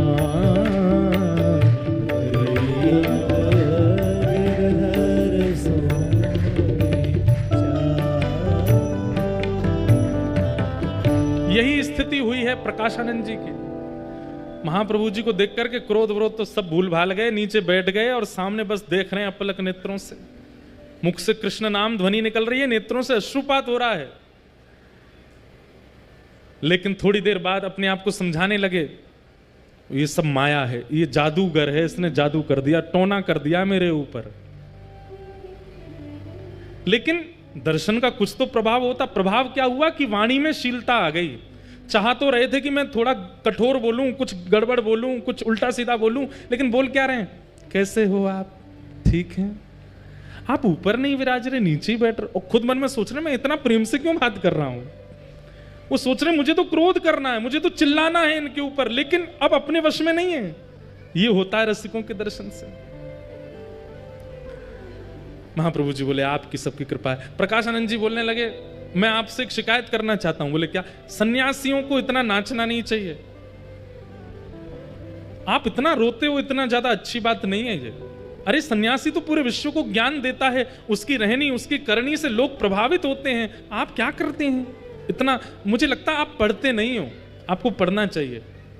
महाप्रभु जी बोले हमको तो कुछ आता ही नहीं है, हम तो बिल्कुल अज्ञानी हैं, पढ़ाई लिखाई हमसे होती नहीं थी। तो हमारे गुरुजी ने गलती से बहुत मेहनत करके 6 साल लगे हमको एक श्लोक याद करवाया। बोले कौन सा श्लोक याद कराया, जब बताओ। तो अब वेदक हैं, ज्ञानी हैं, तो सुनने बैठ गए। बताइए कौन सा श्लोक याद कराया। बोले हरेर नाम हरेर नाम हरेर नामैव केवलम कलौ नास्त्यैव नास्त्यैव नास्त्यैव गतिरन्यथा। केवल हरि नाम हरि नाम हरि नाम, इसी से कल्याण होगा। कलयुग में और किसी से कल्याण होने वाला नहीं है। प्रकाशानंद जी बोले और आपने ये श्लोक याद करके जीवन में उतार लिया। बोले हाँ हमने तो भैया मैं क्या बताऊं, गुरुजी ने ये श्लोक याद करा दिया, फिर हमने इसका अर्थ पूछा तो गुरुजी ने बताया कलयुग में केवल नाम से उद्धार होगा। फिर हमारे गुरुजी ने हमको महामंत्र दे दिया, बोले क्या है महामंत्र? बोले हरे कृष्ण कृष्ण कृष्ण हरे हरे, हरे राम राम राम। बोले बस ये दो ही आते हैं हमको, और कुछ नहीं आता। और महाप्रभु जी है वो तो सब जानते हैं, लेकिन बोल रहे हैं। प्रकाशानंद जी बोले आप एक काम करो अब। बोले क्या? अब मेरा लड़ने का मन नहीं है आपसे, आप अच्छे व्यक्ति हो, आपका स्वभाव स्वरूप देख के मुझे आप पे कृपा करने का मन हो रहा है। महाप्रभु जी बोले कर दो कृपा। बोले कृपा ऐसे नहीं करूंगा, तो पढ़ने आओ मेरे पास, मैं आपको वेद पढ़ाऊंगा। महाप्रभु जी बोले कब से आना है? आज से, आज से बढ़िया दिन है, आज से चलो। महाराज प्रकाशानंद जी हाथ पकड़ के ले गए अपने घर पे ही जाकर के महाप्रभु जी को सामने बैठा, बोले पढ़ो हमारे साथ। महाप्रभु जी बैठ गए। 3 दिन हो गए पढ़ते पढ़ते। 3 दिन बाद प्रकाशानंद जी बोले आपको कोई पूछना नहीं है कुछ भी? 3 दिन से हम पढ़ाए जा रहे हैं, आपको सब समझ में आ गया? महाप्रभु जी बोले आपने कहा था सुनना है, समझने की आपने नहीं कही थी। आपने केवल कहा था सुनते रहो, हम सुनते ही जा रहे हैं, समझने की आपने कही नहीं हमसे। प्रकाशानंद जी सिर पकड़ के बैठ गए। बोले यही होता है, ये भक्ति जिन लोगों के चित्त में आ जाती है वो जितना कहो उतना ही करते हैं, उससे अधिक नहीं करते। बोले आप कृपा कर दो। बोले मैंने 3 दिन में क्या पढ़ा तुमको समझ नहीं आया? बोले सुनने के लिए कहा था, सुन तो हम रहे हैं ना, हम इधर देखते ना उधर, आपको देख के सुनते रहते हैं। प्रकाशानंद जी बोले ऐसे तुम्हारी गति नहीं होगी।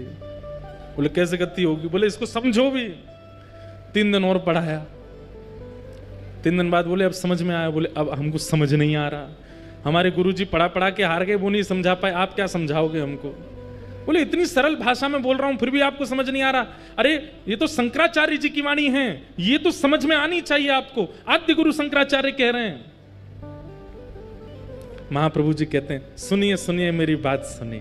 प्रकाशानंद जी बोले क्या क्या सुनना है? बोले आद्य गुरु शंकराचार्य जी ने पूरे विश्व को वैदिक ज्ञान प्रदान किया, लेकिन जब अपनी माताजी पधारने की स्थिति में थी ना, आद्य गुरु शंकराचार्य जी, बड़ा अच्छी चरित्र आता है कि शंकराचार्य भगवान बचपन में अपनी मैया से बोले मैया मेरा जन्म संसार की चीजों को भोगने के लिए नहीं हुआ है, मुझे विरक्ति लेने दो, अभी से मुझे घर त्यागने दो। तो मां इनकी रोने लगी, पकड़ लिया, बोले मैं तुझे नहीं छोड़ूंगी। तो शंकराचार्य भगवान बोले ऐसे नहीं छोड़ेंगे, कुछ करना पड़ेगा। तो एक दिन नदी में स्नान करते करते एक मगरमच्छ आया और उसने आके बालक शंकराचार्य जी का पैर पकड़ लिया। चिल्लाने लगे मां बचाओ मां बचाओ। मां पकड़ के खींचे लेकिन मगरमच्छ छोड़े ना। बोले बेटा मैं क्या करूं, ये तो छोड़ ही नहीं रहा है। तो शंकराचार्य जी बोले एक ही तरीका है मां। बोले क्या? मुझे घर छोड़ने की आज्ञा दे दो। आप यदि मुझे घर छोड़ने की आज्ञा दे दोगे ये मगरमच्छ तुरंत चला जाएगा। इसने मुझे इसलिए पकड़ा है क्योंकि मैंने अभी तक संन्यास ग्रहण नहीं किया। नहीं वो तो नहीं छोड़ूंगे तो फिर मां ये खा जाएगा मुझको। अब मां ऐसी दुविधा में, छोड़ूं कैसे, इकलौता पुत्र है, और नहीं छोड़ूं तो मगरमच्छ खा जाएगा। तो मां बोली ठीक है बेटा मैंने आज्ञा दी, छोड़ दे तू संसार। और जैसे ये बात कही इतने में मगरमच्छ मुंह खोल के वहां से भाग गया, छोड़ छाड़ के चला गया। शंकराचार्य जी बोले मां अब मुझे आज्ञा दो, मुझे बहुत करना है संसार को धर्म के मार्ग पर ले जाने के लिए। मां ने कहा चले जा बेटा, तू जीवन में कभी मत आना, पर जब पता चले कि मां के प्राण जाने वाले तब आ जाना। ये कथा प्रकाशानंद जी को चैतन्य महाप्रभु सुना रहे हैं। और बोले फिर शंकराचार्य जी ने क्या किया, पूरा विश्व जो बौद्धवादी हो गया था उन सब लोगों को परब्रह्म कौन है, परमात्मा कौन है, वो घटघटवासी हैं, आदि आदि, इस सब बातों को उन्होंने अपने शंकर भाष्य आदि से सुनाया, समझाया। लेकिन एक दिन खबर पड़ी कि मां मरणासन अवस्था में है। प्रकाशानंद जी सुन रहे हैं, बोले अच्छा फिर? बोले शंकराचार्य जी गए अपनी मैया के पास। तो मां ने कहा बेटा मैंने सुना तूने पूरे विश्व का उद्धार किया, अपनी मां का भी उद्धार कर दे। तो शंकराचार्य जी सामने बैठकर के शंकर भाष्य सुनाने लगे, वेद वेदांतों की, और सुंदर सुंदर भाव सुनाने लगे। ये श्लोक लो, ये मंत्र लो, ये लो, ये लो, ये परब्रह्म है, ये अणु में है, ये परमाणु में है, आदि आदि। मां बोली बेटा मुझे समझ नहीं आ रहा है, मेरे जीवन के बहुत कम क्षण बचे हैं, कुछ सरल सा समझा जिससे मेरे चित्त में भाव आए।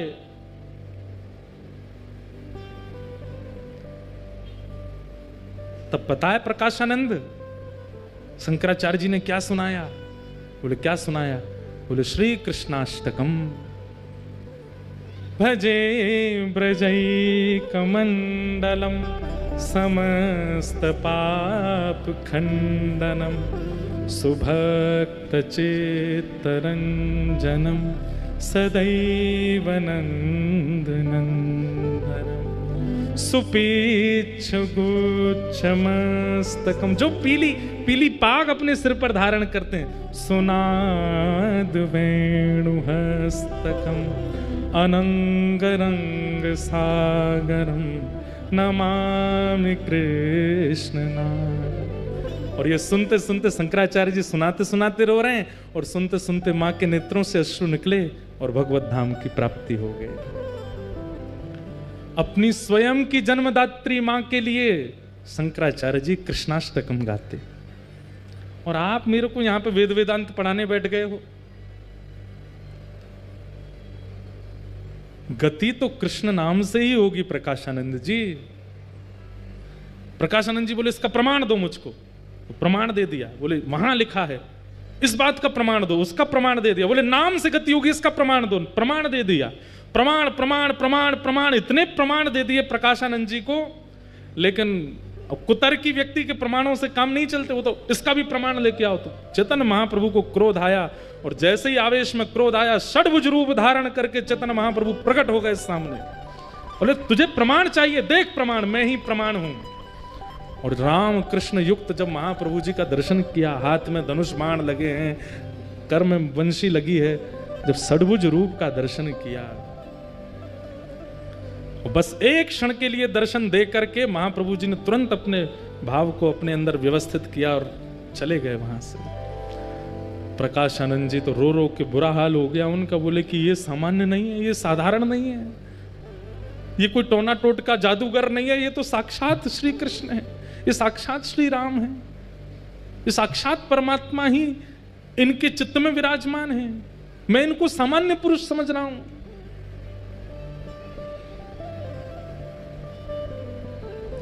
महाप्रभु जी के पास पहुंच गए, चरणों में जाकर के वंदन किया। बोले कि अब मुझ पर कृपा करो,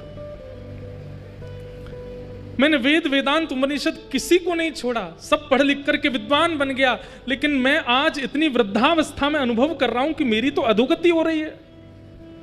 हे नाथ, मैं आपके चरणों में अपने नाक रगड़ के प्रार्थना करता हूं, मुझ पर कृपा करो।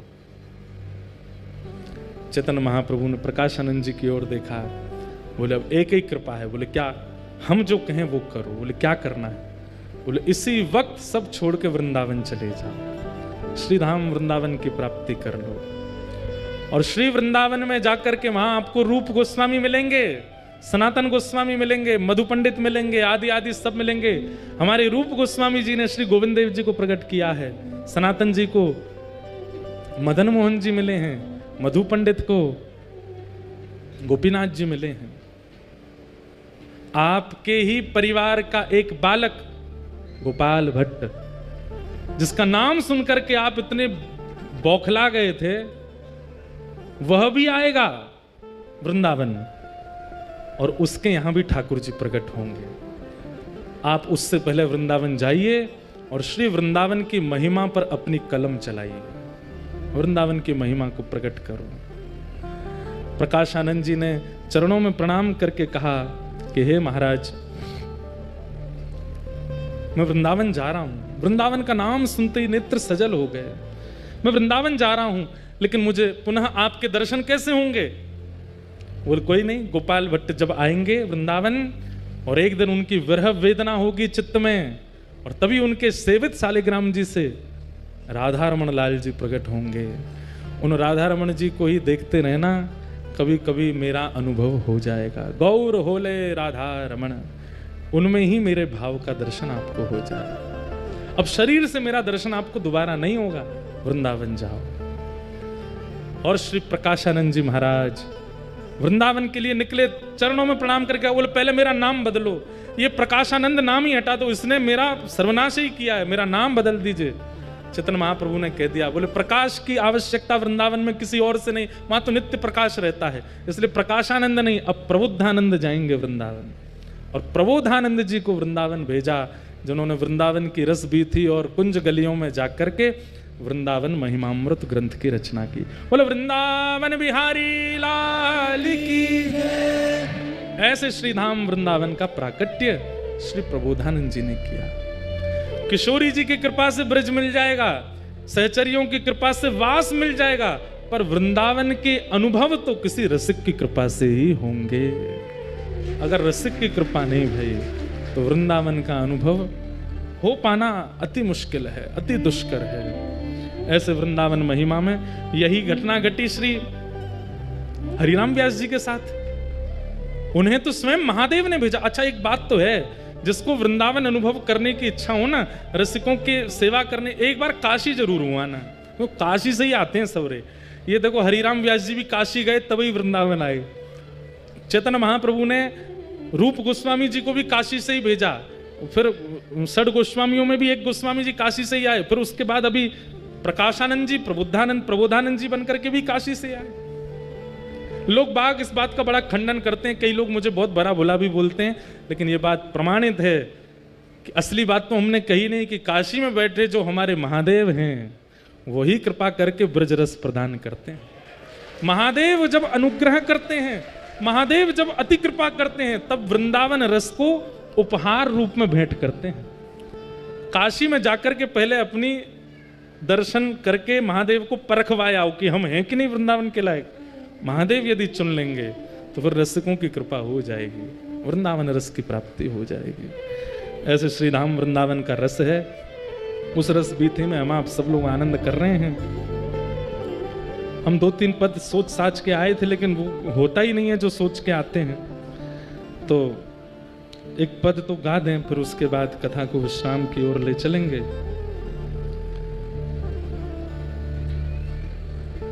हाँ,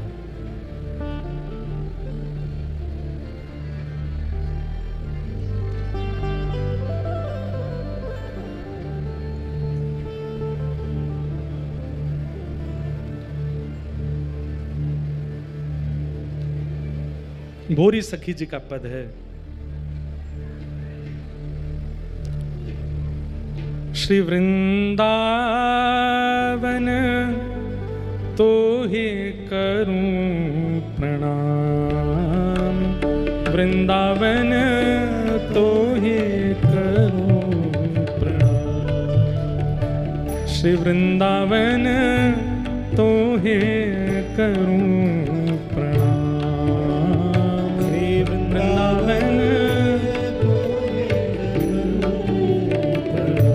इतनी संख्या में आप लोग बैठे हैं, लेकिन इतने धीमे धीमे गा रहे हैं कि आप सबकी आवाज हमको नहीं आ रही है, हमको नहीं सुनाई दे रही होगी तो गिरिराज जी तक कैसे पहुंचेगी। भाव से गाओ, थोड़े ऊंचे स्वर में गाओ। जितनी ऊंचे स्वर में लड़ाई करते हो दूसरों से, उतने ऊंचे स्वर में कीर्तन करना प्रारंभ कर दो, वृंदावन की कृपा होएगी। श्री वृंदावन तो हे करूं प्रणाम, वृंदावन तो हे करूं प्रणाम, रंग भरी केली करत जहानित, रंग भरी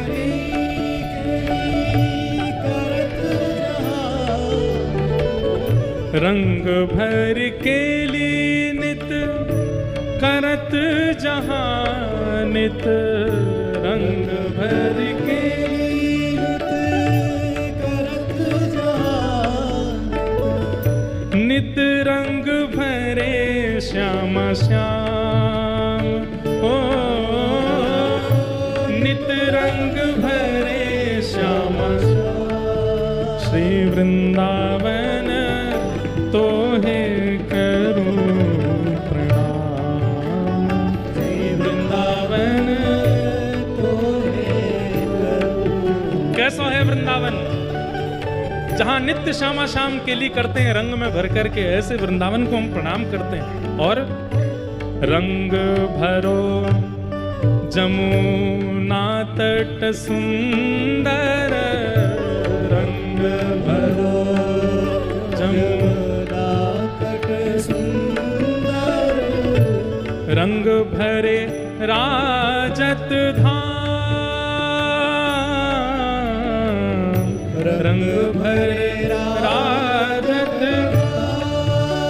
श्री वृंदावन तो है करूं प्रणाम। श्री वृंदावन तो है करूं प्रणाम। श्री वृंदावन तो है करूं प्रणाम। श्री वृंदावन तो है करूं प्रणाम। और क्या है वृंदावन में? रंग भरे कुंज लता तरु पल्लव। रंग भरे कुंज लता तरु पल्लव।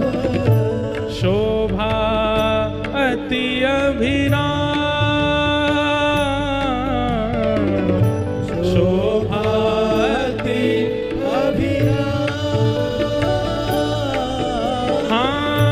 रंग भर खग रंग भर द्रुमन पे। रंग भर खग रंग तेरत राधा नाम। तेरत राधा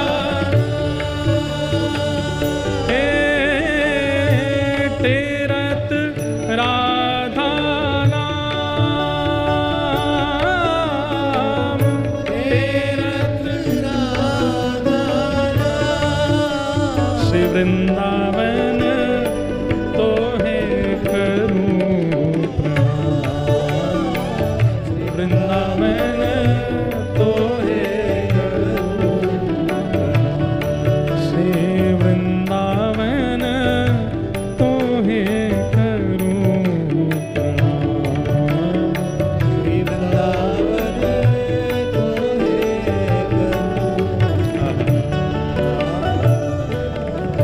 हो रंग भरी ललिता रागिनी गावत।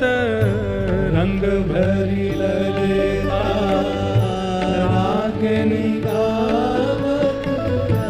रंग भरी सहचरी बाम। रंग भरी सहचरी हो भोरी हृदय रंग में बोरो। भोरी हृदय रंग में बोरो। भोरी हृदय रंग में बोरो। भोरी हृदय रंग में बोरो। हे देहु प्रेम निष्काम। देहु प्रेम निष्काम। श्री वृंदावन तो है करूं प्रणाम। श्री वृंदावन तो है भोरी हृदय रंग में बोरो। भोरी हृदय रंग में बोरो। देहु प्रीत निष्काम। देहु प्रीत निष्काम। श्री वृंदावन तो है करूं। वृंदावन तो है करूं। श्री वृंदावन तो है करूं प्रणाम।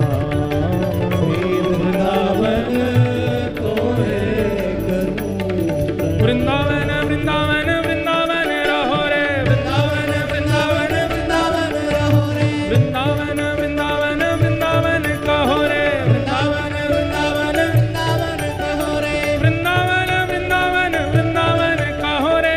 वृंदावन वृंदावन कहो रे। वृंदावन वृंदावन वृंदावन रहो रे।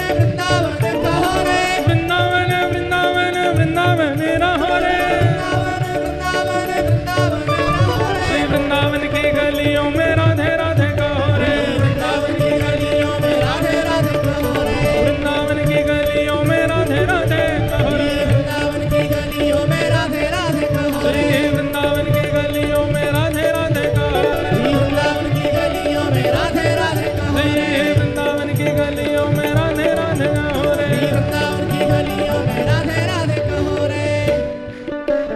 सब सुख सागर रूप उजागर रहे वृंदावन धाम। सब सुख सागर रूप उजागर रहे वृंदावन धाम। हे रूप गोस्वामी प्रकट कियो जहाँ। रूप गोस्वामी प्रकट कियो जहाँ। रूप गोस्वामी प्रकट कियो जहाँ। रूप गोस्वामी प्रकट कियो राधा गोविंद रूप निधान। वृंदावन प्यारो वृंदावन। हे वृंदावन प्यारो वृंदावन। हे श्री वृंदावन मेरो वृंदावन। वृंदावन मेरो वृंदावन। रूप गोस्वामी प्रकट कियो जहाँ। रूप गोस्वामी प्रकट कियो राधा गोविंद रूप निधान। वृंदावन मेरो वृंदावन। वृंदावन मेरो वृंदावन। हे श्री वृंदावन प्यारो वृंदावन। वृंदावन प्यारो वृंदावन। श्री गोपाल भट्ट झुके हृदय वेदना प्रगट्यो शालिग्राम। गोपाल भट्ट जो कि हृदय वेदना प्रगट्यो शालिग्राम। कौन? हे रूप सुधा को खान हमारो। रूप सुधा को खान हमारो। रूप सुधा को खान हमारो। रूप सुधा को खान हमारो। ओ प्यारो राधा रमण झूलाल। वृंदावन मेरो वृंदावन। वृंदावन मेरो वृंदावन। हे श्री वृंदावन प्यारो वृंदावन। वृंदावन मेरो वृंदावन। रूप सुधा को खान हमारो। रूप सुधा को खान हमारो। ओ प्यारो राधा रमण झूलाल। वृंदावन मेरो वृंदावन। वृंदावन मेरो वृंदावन। हे श्री वृंदावन प्यारो वृंदावन। वृंदावन प्यारो वृंदावन। आतुर हित हरिवंश पुकारो राधा राधा नाम। आतुर हित हरिवंश पुकारो राधा राधा नाम। ओ जय राधे राधे। राधे राधे श्री राधे राधे। राधे राधे कृष्ण भानु दुलारी। राधे राधे हरिवंश प्यारी। राधे राधे हरिदास दुलारी। राधे राधे हरिदास दुलारी। राधे राधे जय राधे राधे। राधे राधे श्री राधे राधे। राधे राधे आतुर हित हरिवंश पुकारो राधा राधा नाम। आतुर हित हरिवंश पुकारो राधा राधा नाम। हे सघन कुंज यमुना तट आयो। सघन कुंज यमुना तट आयो। मदन टेर वृंदावन आयो। मदन टेर वृंदावन ओ प्यारो राधा वल्लभ लाल। वृंदावन प्यारो वृंदावन। वृंदावन प्यारो वृंदावन। हे श्री वृंदावन मेरो वृंदावन। वृंदावन मेरो वृंदावन। सघन कुंज यमुना तट आयो। सघन कुंज यमुना तट आयो। ओ प्यारो राधा वल्लभ लाल। वृंदावन मेरो वृंदावन। वृंदावन मेरो वृंदावन। हे श्री वृंदावन प्यारो वृंदावन। वृंदावन प्यारो वृंदावन। हे भुवन चतुर्दश की सुंदरता निधिवन करत बिहार। भुवन चतुर्दश की सुंदरता निधिवन करत बिहार। हाँ भुवन चतुर्दश की सुंदरता निधिवन करत बिहार। भुवन चतुर्दश की सुंदरता निधिवन करत बिहार।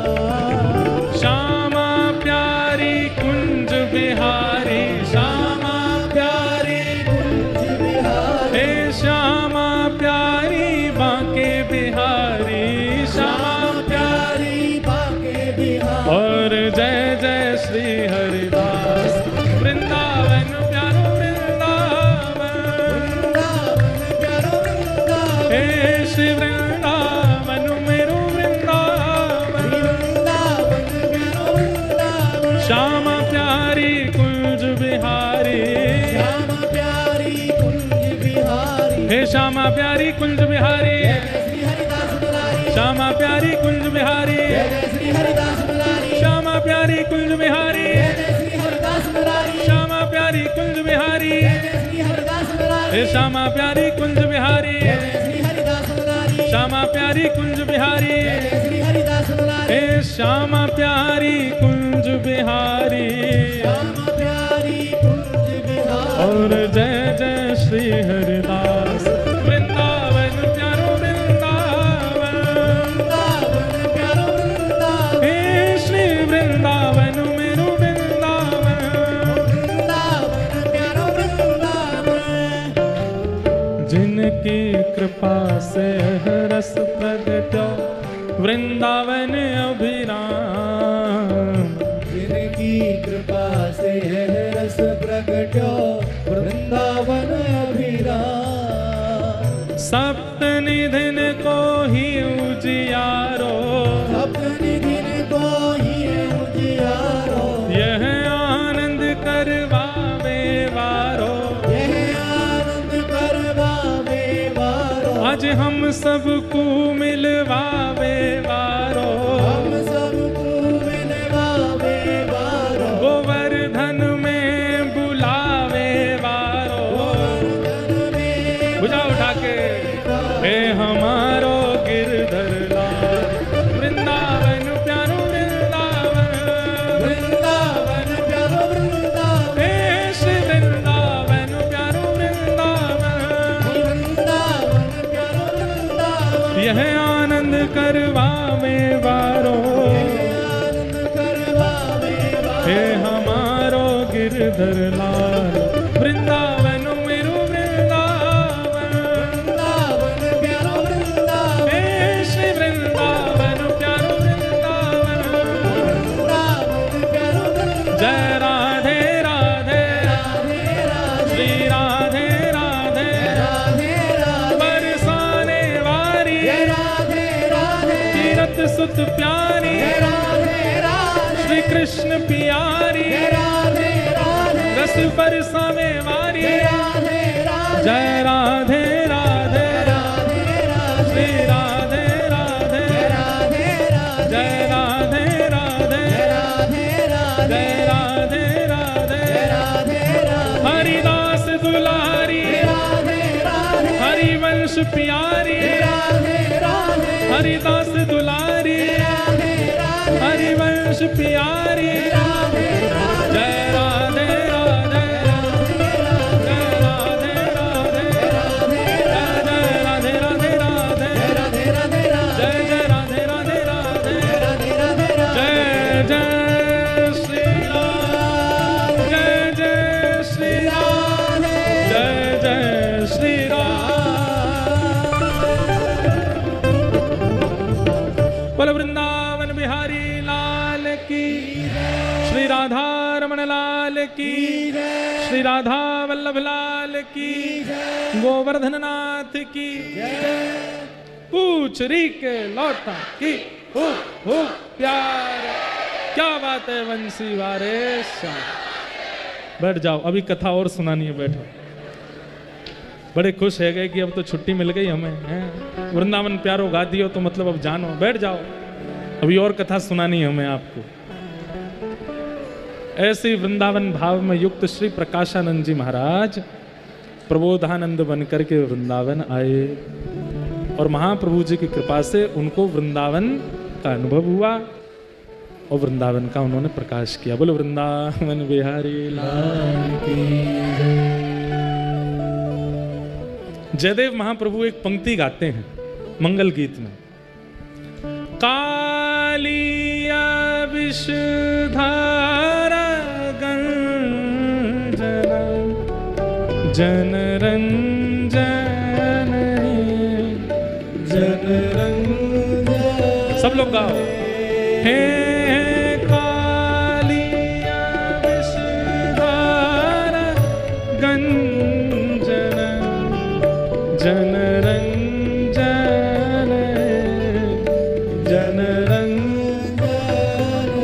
देखो जैसे जयदेव महाप्रभु कहते हैं अभिनव जलधर सुंदर धृत मंदर श्री मुख चंद्र चकोर जय जय देव हरे। ये मंगल गीत में जयदेव हरे क्यों कहा गया? हमने बहुत बार कथाओं में बताया है कि ये जयदेव हरे जयदेव महाप्रभु नहीं कह रहे हैं, ये जगन्नाथ महाप्रभु कह रहे हैं कि हे जयदेव, हमारी इतनी अंतरंग लीलाओं को तुम प्रकाशित कर रहे हो, ये तुम्हारे द्वारा जो ये भाव प्रकट हो रहा है, इससे निश्चित ही तुम्हारी जय जय होनी चाहिए। हमने अनेक बार वो भाव बताया कि आपने 7 दिन तक गिरिराज जी क्यों उठाए? जयदेव महाप्रभु कहते हैं क्योंकि श्री जी सामने खड़ी थी, 7 मिनट में ही पता चल गई थी इंद्र को कि आप परमात्मा हो, लेकिन आपने ही कह दिया, बोले बरसा तो रहे, जब तक तेरी क्षमता हो बरसा ले। क्यों? श्री जी खड़ी हैं सामने, इनको अखंड देखवे को समय मिलो है मोए, इसलिए श्री मुख चंद्र चकोर जय जय देव हरे। लेकिन आज हमने एक दूसरी पंक्ति उठाई, क्यों? मुझे अचानक याद आया कि प्रबोधानंद जी वृंदावन में आए और वृंदावन भ्रमण करते करते काली देह पे अटक गए, और जैसे उन्होंने काली देह पे ठाकुर जी को देखा तांडव नृत्य करते भये, तो प्रबोधानंद जी कहते हैं, बोले जय जय, आपने कंस को एक मुष्टिक में मार दिया, पूतना का पयोधर पान करके मार दिया, आपके ऊपर अघासुर बकासुर धेनुकासुर इतने राक्षस वृंदावन में आए, सबको एक एक मुष्टिक प्रहार करके मार दिया, कालिया नाग पे आप घंटों तक नाचते रहे और मारा भी नहीं। इसके पीछे कारण क्या है? सोचो, हमने कभी नहीं सोचा, इतने दिन से कथा कह रहे हैं, आप सुन रहे हो, हमने कभी विचार क्यों नहीं किया कि ठाकुर जी ने कालिया नाग को क्यों नहीं मारा? प्रबोधानंद जी की वहीं समाधि लग गई, काली देह पर ठाकुर जी के नृत्य। और केवल प्रबोधानंद जी नहीं, वृंदावन आने वाले अनेक महापुरुषों को आप देखेंगे। श्री मदन मोहन जी को किसने प्रकट किया? सनातन गोस्वामी। सनातन प्रभु भी जब वृंदावन आते तो काली देह पे आके स्तब्ध हो जाते, रुक जाते। क्यों? सबके चित्त में यही प्रश्न होता कि हे नाथ, आपने कालिया नाग को मारा क्यों नहीं? और उस पर इतना नृत्य करने की आवश्यकता? ठीक है, आप कालिया नाग को भगाने के लिए आए थे, लेकिन आप इतनी देर तक नृत्य क्यों करते रहे? तब श्री जयदेव महाप्रभु कहते हैं, कालिया विषधार जन रंजन जन रंजन यदुकुल नलिन दिनेश जय जय देव हरे। यदुकुल नलिन दिनेश जय जय देव हरे। अब इसके पीछे यहां पर जयदेव महाप्रभु कह रहे हैं जन रंजन। रंजन का मतलब क्या होता है? सुख प्रदान कर, जैसे मनोरंजन, ऐसी जन रंजन। मन को सुख देने वाले को मनोरंजन कहते हैं और जनों को सुख देने वाले को जन रंजन कहते हैं। लेकिन हम लोग भागवत जी में जब सुनते हैं तो कालिया नाग पर जब ठाकुर जी नृत्य कर रहे थे तो खुश कोई भी नहीं था। यशोदा मैया रो रही हैं, सब ब्रजवासी रो रहे हैं, अरे लाला नीचे आ जा, खा जाएगा सांप है, लाला जाके फन निकल आमेंगे, लाला नीचे आ जा। लेकिन श्री जयदेव महाप्रभु कहते हैं जनरंजन है। भैया अगर हम लोग लेके बैठे ना तो एक एक स्तुति पर रसिकाचार्यों ने ऐसे गुड़ गुड़ भाव छुपा रखे हैं। प्रबोधानंद जी कहते हैं, बोले अब पता चली। बोले क्या? 3 दिन पहले ठाकुर जी श्री जी से मिले और श्री जी ने नाचनो सिखायो लाला को, प्यारे को नचवत सिखावत श्यामा। किशोरी जी बता रही हैं ऐसे नृत्य ऐसे नृत्य ऐसे नृत्य होता है। तो जब ठाकुर जी ने सीख लियो नृत्य तो किशोरी जी बोली अब हमको दिखाओ करके। तो ठाकुर जी बोले मंच मिलन दो तब नाचूंगा, मंच तो मिले मोकू तब नृत्य करूंगा। और आज मंच रूप में कौन प्राप्त भये? कालिया नाग। तो सब ब्रजवासी तो रो रहे हैं लेकिन रंजन हो रहा है किशोरी जी का। किशोरी जी पीछे ताल दे रही हैं, हाँ हाँ ये अब आए सम पे। और कालिया नाग पर जब ठाकुर जी नृत्य कर रहे हैं तब कैसे कह सकते हैं जयदेव महाप्रभु जनरंजन है? बोले अरे भैया, वृंदावन में सब जनों की अधिष्ठात्री हैं किशोरी जी, उनका रंजन कर रहे हैं श्याम सुंदर। और ऐसा नृत्य कर रहे हैं, ऐसा नृत्य कर रहे हैं। किशोरी जी ने जो जो ताल बताई, जो जो मुद्रा बताई, जैसे भाव बताए, ठाकुर जी उन्हीं को देख देख के कर रहे हैं। यशोदा मैया की लाला नीचे उतर जा, ना आ गए खा जाएगा, अब मैया नहीं रुक जा, नेक और करन दे। तभी इंद्रादि देवताओं ने कहा, बोले कि भैया इतनी देर हो गई ठाकुर जी को नाचते नाचते, कोई मृदंग तो बजाओ। तो इंद्र गले में मृदंग लटकाए आए, मृदंग बजाने लगे। ब्रह्मा जी कहाँ से बजाने लगे, वीणा बजाने लगी सरस्वती जी, और ये सब गाने बाजे आदि सब होने लगे। अब आप कहेंगे विपरीत अवस्था में देवता क्यों बजा रहे हैं? क्योंकि जनरंजन हो रहा है, किशोरी जी का रंजन हो रहा है। और ठाकुर जी को नृत्य करता देख श्री जी ने बलैया ली, बोलो है गए पास है गए भैया, तुम थे बहुत बढ़िया नृत्य किया, आनंद आ गया, जितनों सिखाया बातें बढ़िया किया। इसलिए ठाकुर जी ने कालिया नाग को छोड़ दिया। क्यों? बोले तोकू मंच बना के हम नाचे, श्री जी प्रसन्न है गई हैं, और श्री जी जा पे रीझ जाएं, वाकू हम कैसे मार सकें? और ये भेद कौन प्रकट कर रहे हैं? श्री जयदेव महाप्रभु प्रकट कर रहे हैं। और इसी भेद के चिंतन में श्री प्रबोधानंद जी कालीदेव पर रुक गए, और वहीं उन्होंने वृंदावन महिमामृत की रचना की, वहीं चिंतन कर रहे हैं। पूरे वृंदावन में त्रिभंग ललित श्याम सुंदर है, एकमात्र कालीदेव है जहां नृत्य करते श्याम सुंदर है, वहां नृत्य करते हुए ठाकुर जी। और अधिकतर आपको नृत्य करते हुए ठाकुर जी दो स्थानों पर मिलेंगे, या तो रास भूमि निधिवन में, या फिर कालीदेव पे। दो ही जगह छाया चित्र ऐसे मिलेंगे जहां ठाकुर जी नाचते हुए हैं, या तो निधिवन राज में, क्योंकि ऐसा भाव है कि वहां रास करें ठाकुर जी, और दूसरे कालीदेव पे। कालीदेव पे नृत्य करते, हमेशा कालीदेव के चित्र कभी भी डालो, गूगल पे भी डालोगे तो नृत्य करते ठाकुर जी आवेंगे। नृत्य करते श्याम सुंदर, ये दो ही जगह दिख रहे हैं, इसलिए प्रबोधानंद जी वहीं रुक गए। और श्री जयदेव महाप्रभु की इस पंक्ति पर जगन्नाथ जी रीच करके बोले जय जयदेव हरे। बोले हे जयदेव तुम्हारी जय हो, तुमने हमारे भेद को पहचान लिया, तुमने हमारे भाव को पहचान लिया। कालिया विषधारा गंजन जनरंजन जनरंजन यदुकुल नलिन दिनेश जय जय देव हरे। यदुकुल नलिन दिनेश जय जय देव। बोल वृंदावन बिहारी लाल की जय, श्री राधा रमण लाल की जय, श्री राधा वल्लभ लाल की जय, जय श्री